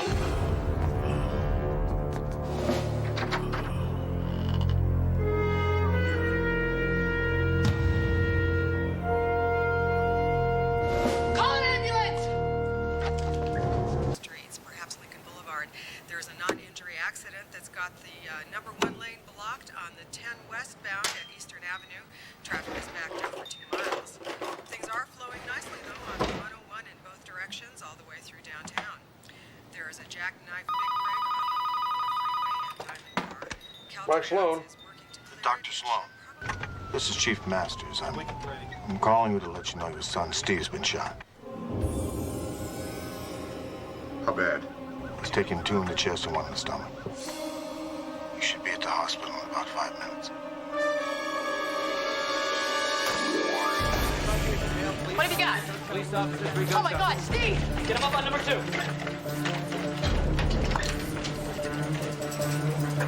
On my count. 1, 2, 3.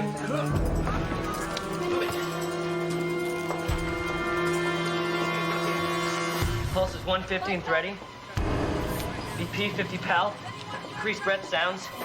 Hypo-resonant on the right side. I want 6 units O negative in the chest tube now. Yes, sir.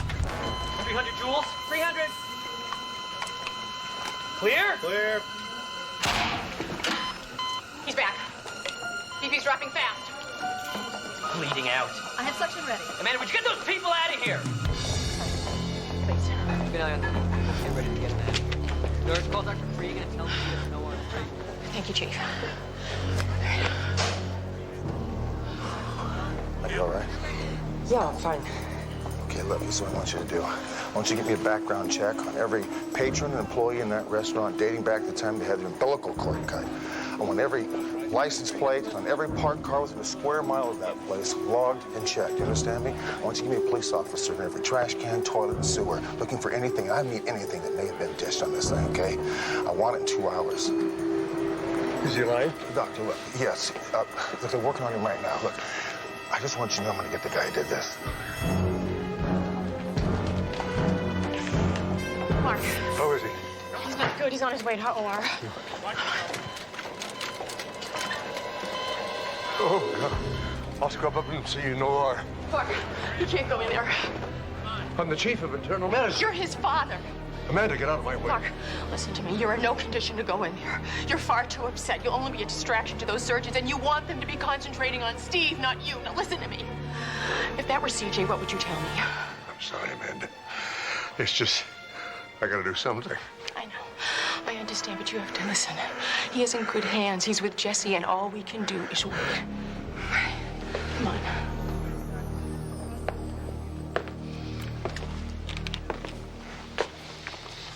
The busboy at the restaurant called in sick. He sent his roommate down, and that was our shooter. Well, where's the busboy now? He's coming to you in a body bag. They found him in his apartment with his throat slit. So there never was a roommate, was there? That's right. Did you get a description of the shooter? Well, it seems that nobody pays attention to a busboy. Didn't you see anything? No, I didn't. Any idea who could have done this? We're working on it, Mark.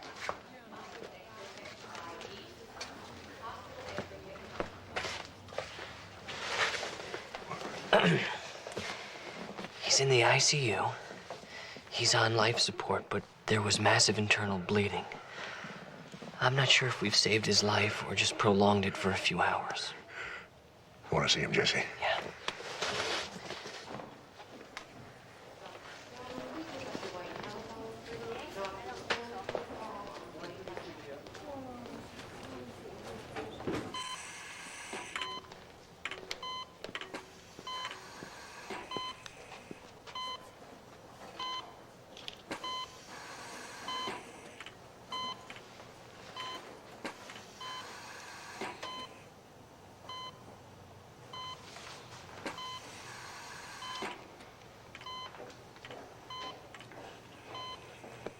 When you were 6 years old, your mom made a Superman suit for you for Christmas. You wore it under your clothes for a week. You thought it made you indestructible. I haven't thought about that since police academy. When they pinned that badge on you. This has been my nightmare ever since.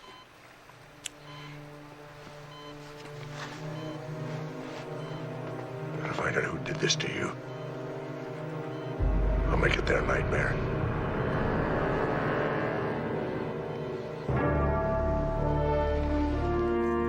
Chief Masters, can you tell me who controls the majority of the drug trade in the San Fernando Valley? Gordon Gonza.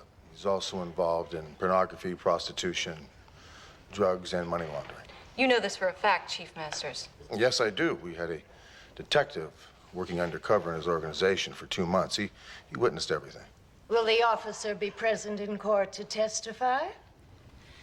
As Your Honor has undoubtedly heard, Detective Sloan was seriously injured in a shootout, but the state is hopeful that he will... That you can drag out the process long enough so your witness will recover before this case goes to trial? Isn't that true? Yes, it is, Your Honor.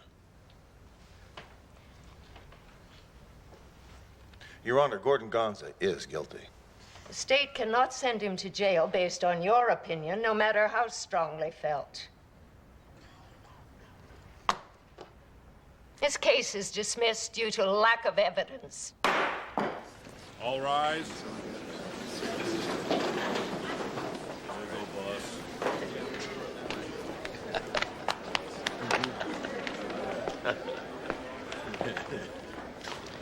We'll stop you, Gonzo. You can't kill us all. Apparently, I don't have to. I highly recommend you enjoy every day you live free, Mr. Gonza. Well, I always do. Yes. Let's go, officer.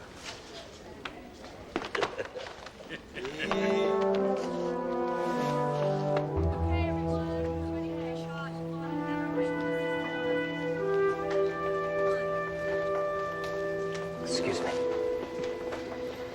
Mark, what are you doing? Oh, the hospital's giving free flu shots to the staff. I'm helping out till Steve wakes up. You, haven't been home yet, have you? Can't. When's the last time you got some sleep? I'm fine. Emery, can you, take care of this, please? Yes, Dr. Travis. I told you I'm fine, Jesse. Mark, you're exhausted. You need to go home. You need to get some sleep. I want to wait until Steve wakes up. Mark. Is he out of the anesthesia yet? Excuse me, doctor? No. Vital signs? Weak, but stable. You didn't come down here just to tell me that I need sleep. Mark, there is something else. What, Jesse?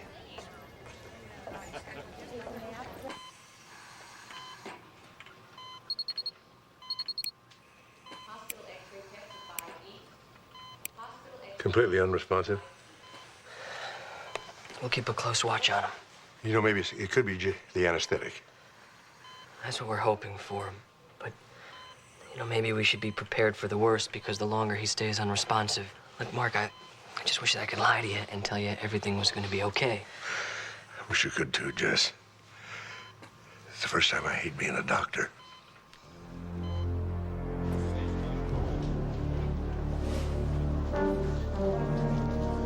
There will be 2 police officers on this door at all times. You're not to move until your watch is over with. That understood? Also, these 2 doctors here will be allowed access at all times. Err on the side of caution. Okay, you have your orders. But what's going on? Security. Does that mean you know who shot him? Dr. Sloan, what do you know about Steve's recent assignment? He was doing some undercover work. That's right. He was infiltrating Gordon Ganz's crime family for me. That's Steve's testimony Ganza walked, right? So if Steve dies, there's no case at all, is there? We'll make a case. No. No. If you had a case, there wouldn't be all that security down there on my son, would there? It's just precautionary, Doctor. You can't touch him, can you? He gunned down my son, and he's laughing at you. Let's see if he'll laugh at me. Let me handle this, Doctor. Please.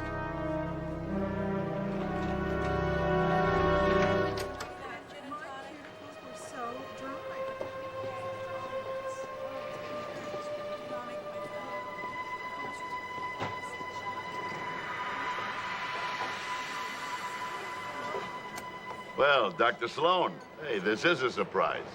You know me? Well, it appears I've spent a lot of time with your son the past few months. You know, I can see the family resemblance. Say, do you read much, Dr. Sloan? I didn't come here to discuss literature. Ah, what a shame. Nobody wants to talk about books anymore. You know, I've been in a Larry McMurtry binge myself lately. I like his Western novels a lot better than his contemporary ones. Emma dies of cancer and Aurora raises her children. Now you ruined it for me. You gave away the ending. I'll give away another one. You're gonna lose everything. Your wealth, your power, your freedom. And it won't be Masters or my son who takes it away from you. It'll be me. I'll tell you the truth, Dr. Sloan. I always read the ending first. You see, I don't like to be surprised. Then we'll both have something to look forward to, won't we?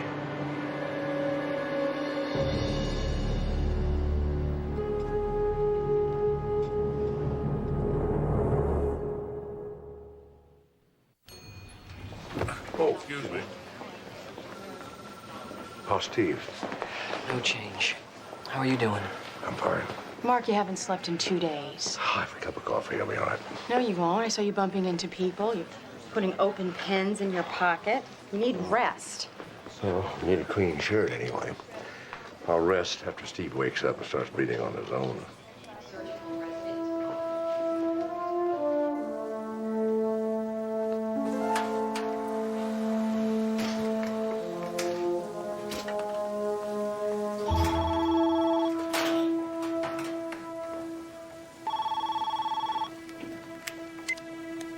Mark Sloan? This is Spring Dana. We met earlier today. Don't be embarrassed. I was easy to miss. I was the decoration. Oh, yes, the young lady sunbathing. I have to see you. Why? To save my life, and maybe Steve's. Meet me at Balboa Studios in the Valley, 11 p.m.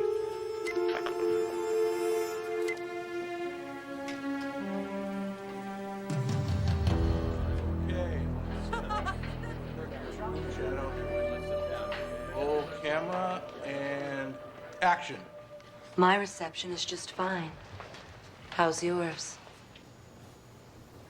Is the signal coming in clear? Or would you like to fine-tune it? Cut. Let's move in close as she undoes his belt buckle. Okay, Frank, let me see the script for a moment. Thank you for coming. My pleasure. You said you know something about my son? Dad, what a surprise. We can't talk here. I'm glad to hear you say that. Okay, we're gonna need at least 3 more girls for this scene, and we should get them on the horn now.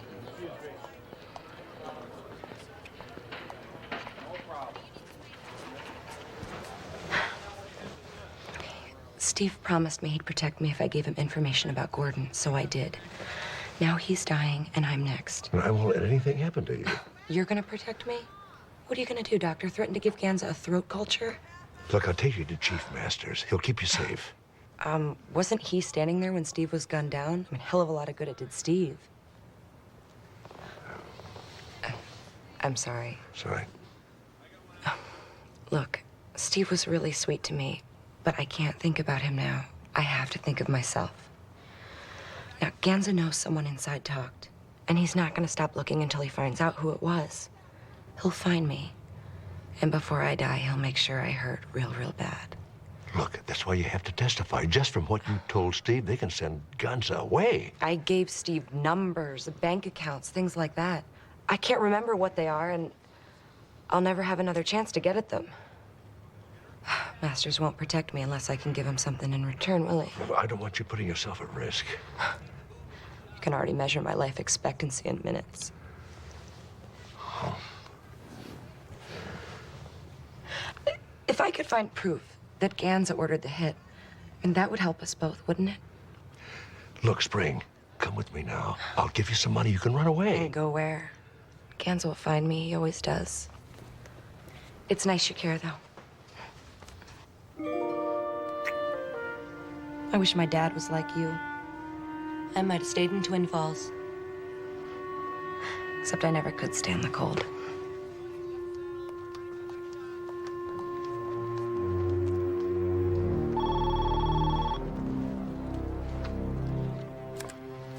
Mark Sloan. I'm on my way.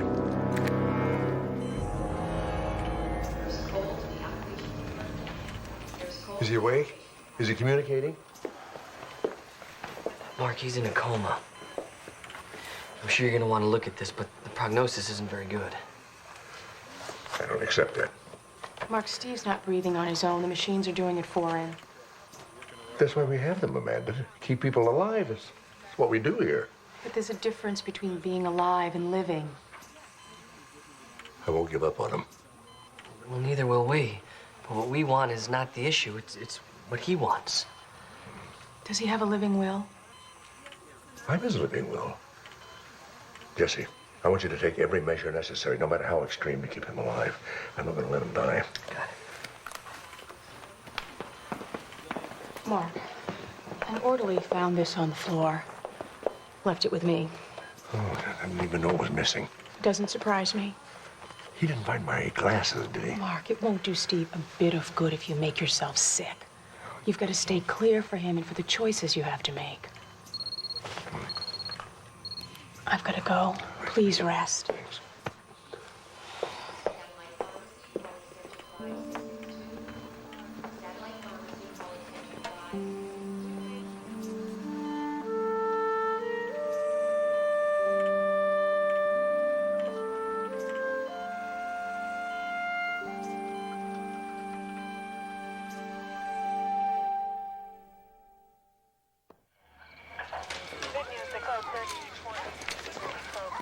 Gordon Gonza? Yeah. Cause of death? I won't be able to determine the cause of death until I perform an autopsy. Take a guess. Looked at himself in the mirror? There's no brains on the walls, no blood on the floor, no bruises around his neck, if that's what you mean. So you're saying he died of natural causes? I'm saying I won't know until I perform an autopsy. I see, thank you.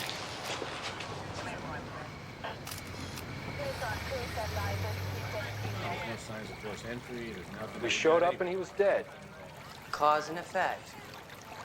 Funny how that always happens with you, Eddie. He invited us over to watch the fights on pay-per-view. We found him on the floor. Iced tea, chips everywhere. Oh, how sad. Hey! My man's uncle just died. Why don't you show him a little respect? Oh, I can see he's in pain. What's he grieving for most, his uncle or the nachos? You know, if you weren't wearing that badge, I would slap that smug little smile right off of your face. Give it your best shot. I'll sign your cast afterward. Sergeant, pick up your badge. You know, Chief, she's lousy on her feet. I wish she on her back. You too, Ross.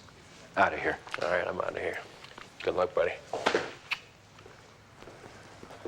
Well, now that Mr. Gonz is dead, looks like you'll be moving in. I think he left me the house, if that's what you're talking about. I don't like the neighborhood much.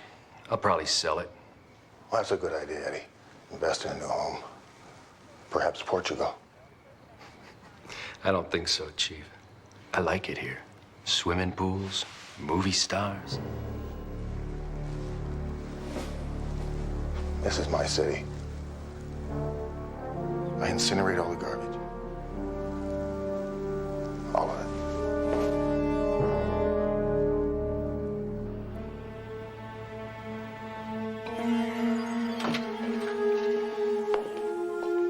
Doctor? Well, I hope you're not going to tell us he died of too much cholesterol in his diet. Oh, it was his diet that killed him, but it wasn't the cholesterol. It was the cholinesterase inhibitor in his nachos. Great, I'll put out an APB on Laura Scudder's right away. It's not a standard ingredient. As a matter of fact, by itself, it's not even lethal. Meaning? Gonzo was poisoned. Well, then there must be another corpse in his house. Gonzo was paranoid. Someone always tasted his food before he did. I was getting to that. You see, the nachos by themselves were perfectly harmless. But when Gonzo ate them, the cholinesterase inhibitor reacted to another drug that was already in his system, pilocarpine hydrochloride. And when the two drugs came together, they caused respiratory arrest. Isn't that a binary poison? That's right. Someone could have given him the pilocarpine any time yesterday. And been long gone by the time he ate the spiked nachos last night.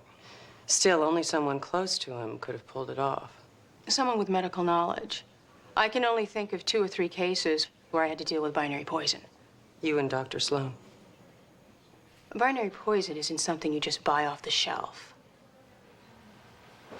Thank you, Doctor. Thank you.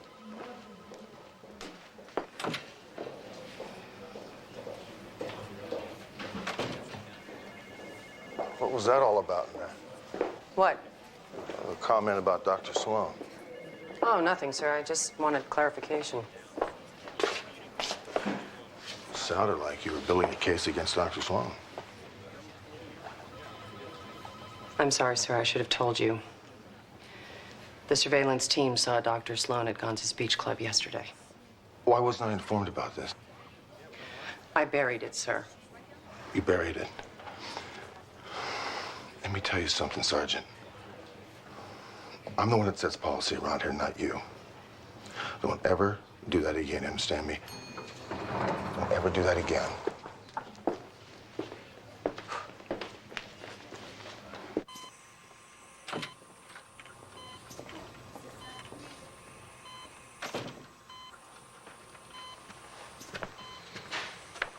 Mark, have you been here all night? Oh, I must have fallen asleep. Well, it's about time, but why don't you go home and freshen up? No, I can't leave him. My shift just ended. I'll be right here until you get back. Well, shower and some fresh clothes wouldn't hurt anything. Thanks, Amanda. I won't be long. Well, take all the time you need, but Mark, while you're gone, I want you to think about this. Gordon Gonza is dead. What? Someone took him out with a binary poison, cholinesterase inhibitor with pilocarpine hydrochloride. When did that happen? Last night. Well, I don't condone murder, but this time, I'm not sorry. You're not the only one. That's an elaborate way to assassinate a man. It worked.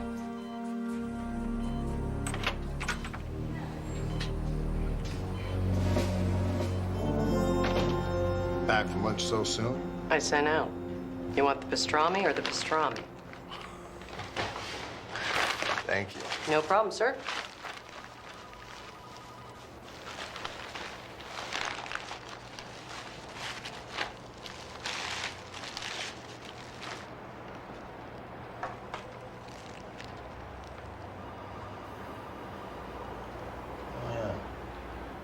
You can eat in front of me, sir. I promise you it won't diminish my respect for you.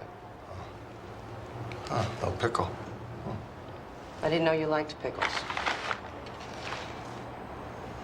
Tony Velarde's house was just blown up with 50 pounds of dynamite. Fortunately for him, he was in the pool at the time. What does that suggest to you, Sergeant? That Gonza's murder was a power play. And now that the throne is empty, the underbosses are fighting over who gets to take it. But that's not what's happening here. Really? What is happening here? Tony Velarde, Mitch Stein, Eddie Tampa, and Ross Kanan all visited Gonza at his beach club. But I'll bet none of them had access to a cholinesterase inhibitor, or even knows what the hell it is. Oh, yeah, I forgot. This is your, Dr. Mark Sloan's a suspect theory. I think he should be.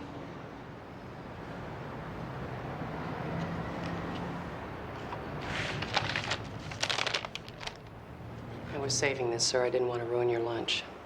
We found these at Gonza's house.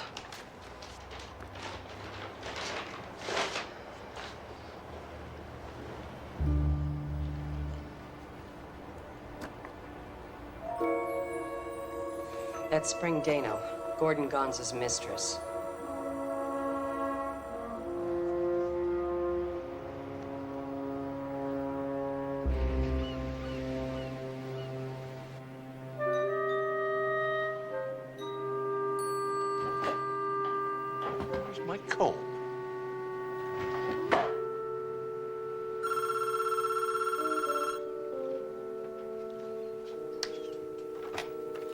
Mark Sloan. I'm so scared. Spring? I overheard Eddie Tampa and Ross Kanan talking at Gansa's house. They said some things about Gansa, about the hit on Steve. I'm afraid they saw me. If they think I heard anything, they will kill me. All right, just tell me where you are. We'll go to the police together, Spring.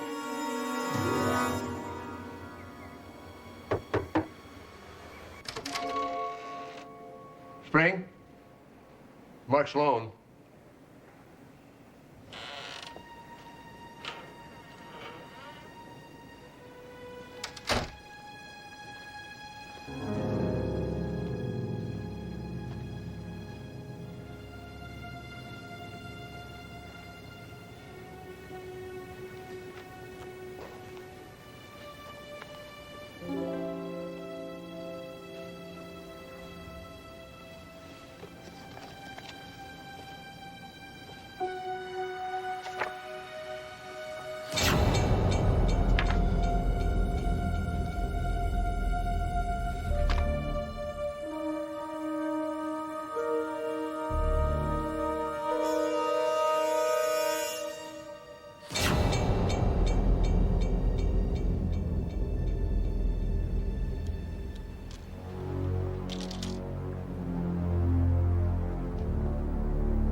I heard crashes, screaming.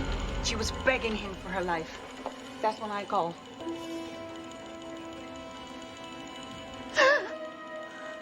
Dr. Sloan?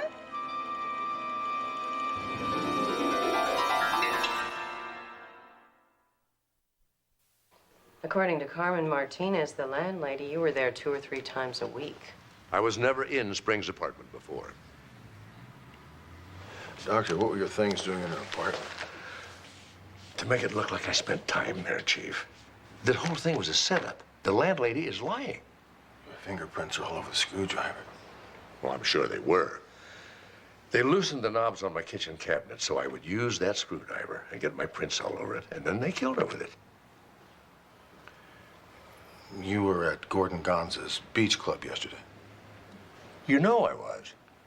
Gonza was killed with a binary poison, a cholinesterase inhibitor and pilocarpine. Both drugs on which you signed for.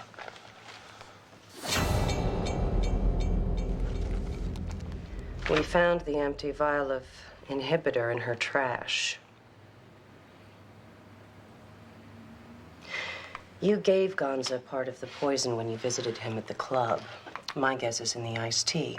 She put the other part in the nachos. Isn't that the truth, Doctor? No. Mark, can't you give me any explanation for all this? Nothing to believe, Chief. And nothing I can prove.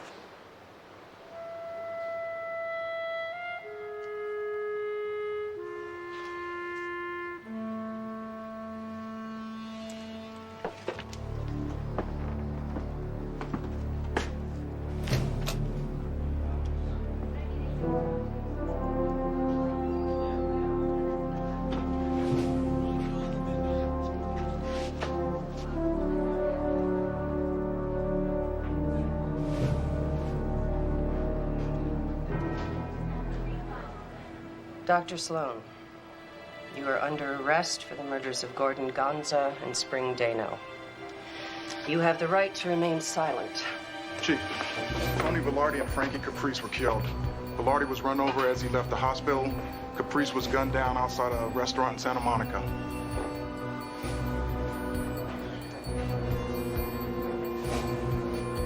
Now we've got a mob war.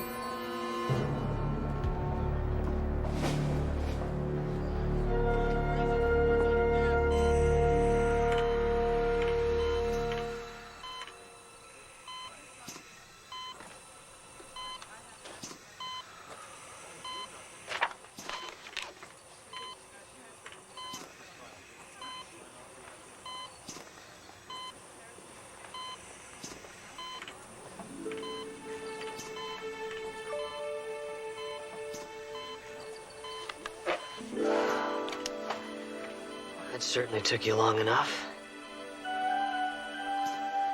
Welcome back, Steve. Dr. Bentley, thank you for testifying. I understand you are a good friend of the defendant's. I am, and I can tell you he's not a murderer. Please limit your answers to a simple yes or no. Yes, Your Honor. You were also an assistant medical examiner for the County of Los Angeles, and as such, you performed the autopsy on Gordon Gonza. I did. And what did you find? I found that Gordon Gonza had been dosed somehow with pilocarpine hydrochloride. He ate a dish of nachos that had been laced with a cholinesterase inhibitor. The two drugs together simply paralyzed his respiratory muscles. A binary poison, in other words. Would you say it takes a great deal of medical knowledge to know how those two drugs would work together? You'd only need a physician's desk reference and a free afternoon to figure it out. But to get the drugs, wouldn't that be hard? No, you'd only need a prescription. A doctor's prescription, correct? Yes. You've seen a murder by binary poison before, haven't you? Counselor, I've performed thousands of autopsies over the years. It would be virtually impossible for me to remember every one of them. Then it's a good thing you keep such excellent records. This is your file on the death of Paula Traynor, dated June 9th, 1991. Would you tell me what it lists here as the cause of death? Your Honor, I don't see how a 7-year-old murder can have any bearing on this case. I don't either, but I'm willing to find out. Overruled. Cause of death was insulin overdose, leading to critically low blood sugar and ultimately death. Didn't the victim's husband, Malcolm Traynor, introduce glyburide into his wife's breakfast? Yes. And then when she took her regular dose of insulin later that day, she went into hypoglycemic shock. Isn't that true? Yes. A very clever murder. And very clever of you to figure it out. It was you who figured it out, wasn't it? No. Oh, that's right. Your initial finding was accidental insulin overdose. Who was it who came up with the idea that it was a binary poison?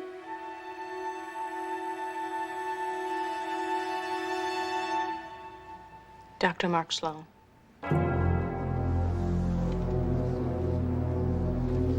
Chief Masters, do you know who gunned down your detective, Steve Sloan? I have my suspicions. Was it a hitman hired by Gordon Gonza? Yes, I believe so. Did you share these suspicions with Dr. Sloan? Yes, I did. How did he react? Like a father would. He was angry, even vengeful, wouldn't you say? Objection. The witness did not say that, and the prosecutor was not there. Sustained. Ms. Ellison, we're interested in the witness's answers, not yours. When you shared the information that you had no evidence pointing at Gonza, did his anger lessen? Well, I don't know. Would yours? Per the court's request, I'll take that as a rhetorical question. After your conversation, where did Dr. Sloan go? Well, according to our surveillance, Dr. Sloan went to Gordon Gonza's beach club. Why would he do that? I don't know. You'd have to ask him. I think he's already told us. Objection. No further questions? You say Dr. Sloan was a frequent visitor to Spring Dano's apartment. He was there all the time. Was he there the day Spring was murdered? I saw him come in at 9. A few minutes later, I heard a horrible fight, and I called the police. But Dr. Sloan says he's never seen you before. One of you must be lying. I guess. Surely, Miss Martinez, you can't expect the court to take your word over that of a respected doctor like Mark Sloan. If Dr. Sloan never came to Spring's place, how come he paid her rent? At this point, we'd like to introduce People's Exhibit A. A check for $5,000 made out to Carmen Martinez, signed by Dr. Mark Sloan for 6 months' rent in advance. You found a great deal of Dr. Sloan's belongings in Spring Dano's apartment, didn't you? His glasses, a bathrobe, a few other personal items. What else did you find in the apartment? An empty bottle of cholinesterase inhibitor. Which was 1/2 of the binary poison that killed Gordon Gonza. Did the bottle have a prescription label? No, it was a sample, the kind drug companies send to doctors. As far as you know, did Spring Dano have a medical degree? She never graduated high school. You didn't happen to notice the physician's desk reference lying around the apartment, did you? Objection. Never mind. The state calls Dr. Mark Sloan. Your Honor, my client refuses to testify on the grounds that it... No, I don't. Bart, we've talked about this. You can't help yourself. I had to try. You entered a plea of not guilty to both murders, Dr. Sloan. Yes, I did. Because I didn't kill anybody. Then how do you account for this mountain of evidence that the state has against you? In the days before the murder, some items of mine were missing. My glasses, my comb, my checkbook. I think that someone stole those items and planted them to make me look guilty. You're saying you were framed. Brilliantly. I'll say, this killer not only stole your possessions, he managed to fake this photo of you with Spring Dano. Your Honor, you have a duplicate set, as does the jury. But no, this is real. You mean you do know Spring Dano? I met her that once. Where exactly was that meeting? It was in the studio where she worked. Shooting porno movies, and then you took her to bed. No, this is a set. See, we were just talking. She had promised to help me prove that Gordon Gonza was the one who tried to have my son killed. The first time you met, she agreed to help you convict a man she'd not only been working for, but sleeping with? Yes. You must be very persuasive, Dr. Sloan. Well, she said she was very afraid that Gonza would find out that she was the one helping my son. And she was so relieved to have you as an ally, that's why she hugged you like this. Exactly. Then when exactly did she hug you like this? Oh, no, see, that's the same set. But that is not me. So this photo's fake, but the other one is real? Yes. So these photos are fake, your personal belongings were planted, and Carmen Martinez perjured herself? Yes. Then someone must have forged your signature on that check after it was stolen from your checkbook. Yes. All this so the mysterious mastermind could kill Gordon Gonza and Spring Dano and frame you for the crimes. Yes. And you ask us to believe this without a bit of evidence? I know it sounds strange, but go to the studio. You'll see the set. We have. It's empty. The landlord says it's been vacant for 2 years. The landlord's lying. Everyone is except you. Is that right?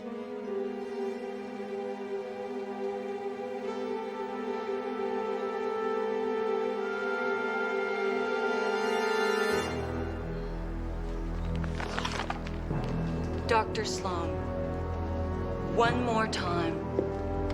Did you plunge a screwdriver into the heart of a 22-year-old girl named Spring Dano?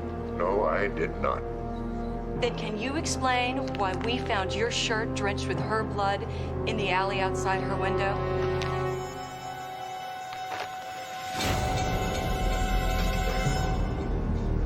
The state rests.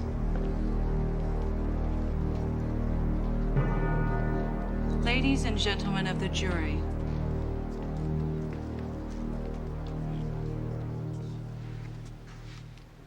Dr. Sloan couldn't get to Gonza by himself. He needed Spring Dano to slip the cholinesterase inhibitor into Gonza's nachos, ensuring that he would die a horrible death. What happened next, we don't know. A lover's quarrel? Demand for money. Something drove Dr. Sloan into a rage, and he brutally murdered this young girl. He threw his bloody shirt out the window, changed into fresh clothes, and was on his way out to dispose of the evidence when the police arrived.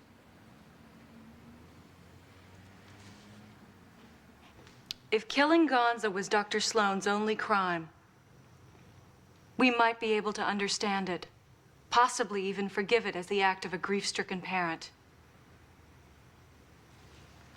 But to seduce, betray, and destroy a young woman who wanted nothing more than to help him,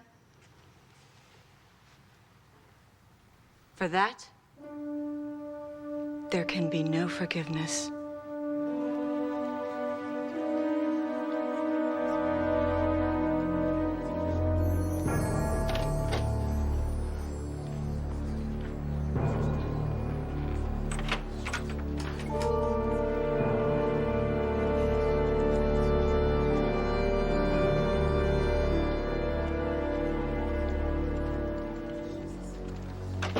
Madam Foreperson, has the jury reached a verdict? We have, Your Honor. Will the defendant please rise?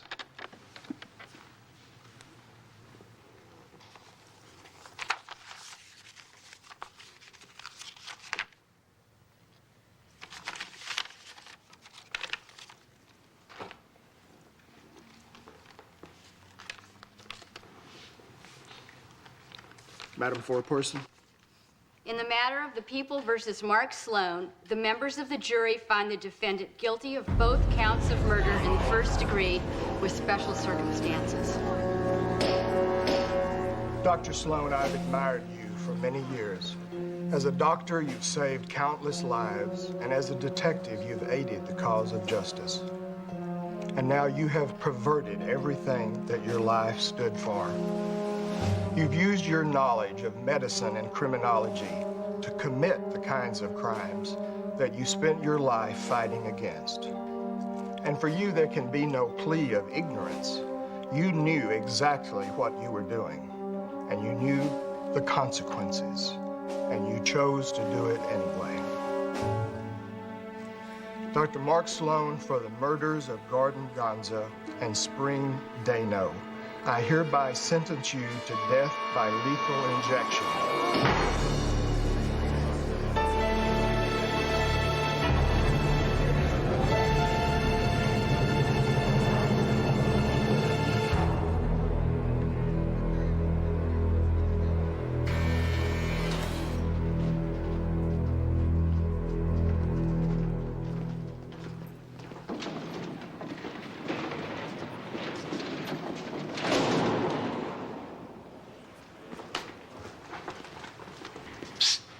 Mark. Mark. Welcome to hell, my old friend. I've been waiting for you.